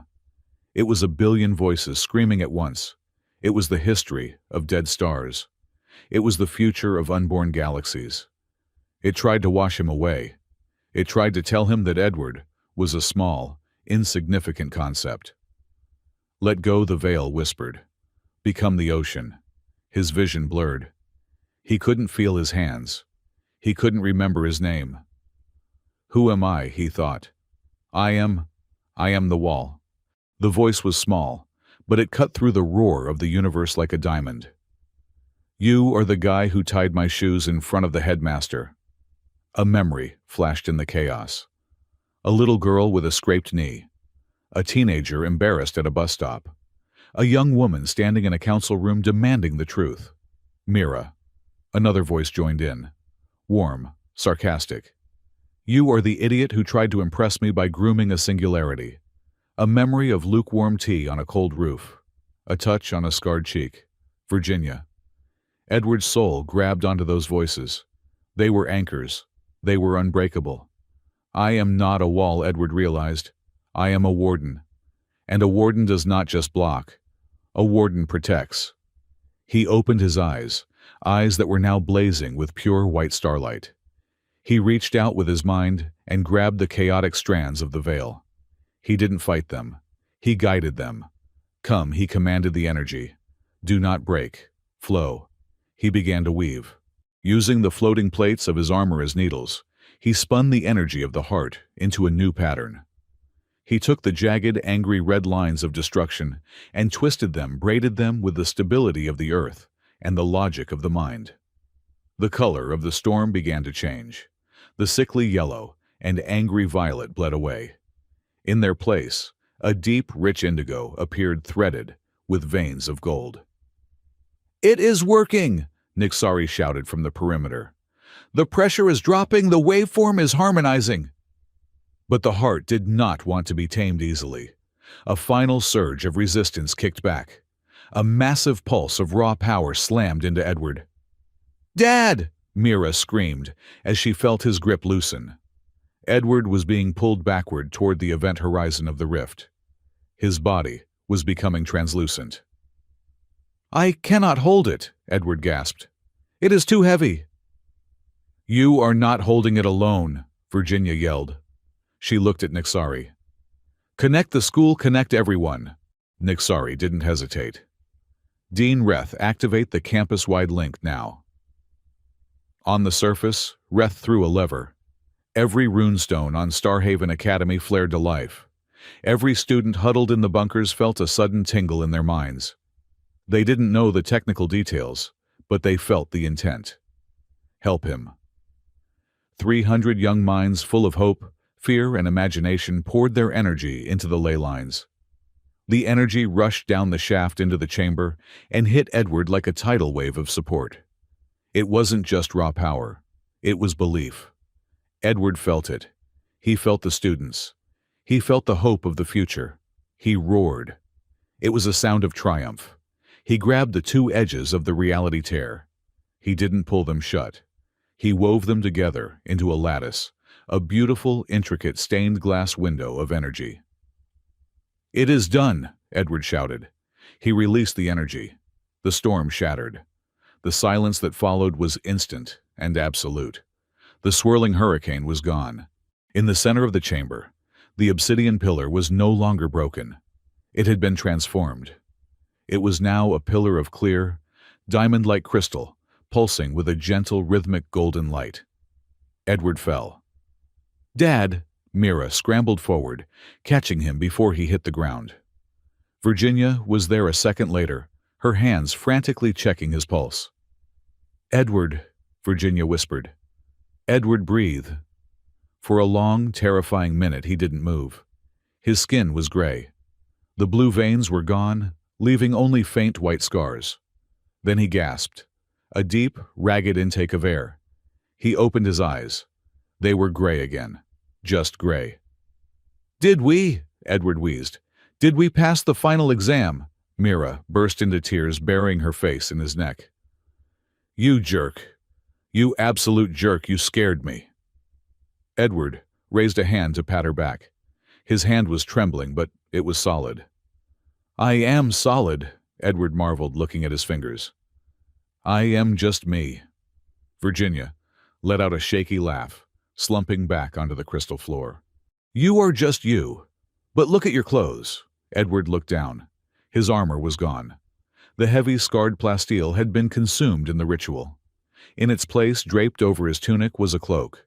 But it wasn't made of fabric. It was woven from the light of the veil itself, shimmering semi-solid shifting colors, like a calm ocean. The armor didn't disappear, Nixari said, walking toward them, looking awestruck. It evolved. You are no longer encased in metal, Edward. You are clothed in the veil. Edward touched the cloak. It felt warm. It felt like home. I am not the lock anymore, Edward realized. He looked at the gentle pulsing of the crystal pillar. I am just the gardener. On the surface, the world had changed. The students emerged from the bunkers to see a sky they didn't recognize. The threatening, sickly barrier was gone. In its place was a magnificent web of light, a translucent aurora that spanned the heavens. It didn't look like a wall keeping them in. It looked like a window looking out. Through the new veil, they could see faint stars from other dimensions. They could hear whisperings of knowledge clear and uncorrupted by chaos. In the detention block, Seren looked out the window of her cell. She watched the golden lattice in the sky. She nodded slowly. Not bad, Stitcher, she whispered. Not bad at all. Epilogue. 6 weeks later, the morning sun hit the white spires of Starhaven Academy, making them gleam. The air was filled with the sound of laughter footsteps and the occasional explosion of a failed chemistry spell. It was the first day of the new term. In the Great Hall, the entire student body was gathered. The mood was electric. Headmaster Nixari stood at the podium. She looked regal, her fur groomed to perfection. Welcome back, she purred into the microphone. We have had an eventful summer, but Starhaven stands, and it stands stronger than before. She gestured to the side of the stage. I am pleased to announce the formation of our new Department of Veil Integration, Nixari said, led by Professor Virginia Saul. Virginia stepped forward, wearing crisp, new academic robes. She smiled at the students, looking confident and radiant. And, Nixari continued, a mischievous glint in her eye, we have a new member of the administration. Please welcome the guardian of the anchor and our new Dean of Campus Safety, Mr. Edward. Edward walked onto the stage. He wasn't wearing tank-like battle armor. He was wearing a simple dark suit, but over his shoulders hung the shimmering cloak of veil light. It flowed around him like water, commanding instant respect. The students cheered. It was a deafening roar. They stomped their feet. That's my dad, Mira yelled from the front row, standing up and waving. She didn't look embarrassed. She looked like she was ready to fight anyone who didn't clap loud enough. Edward stood at the podium.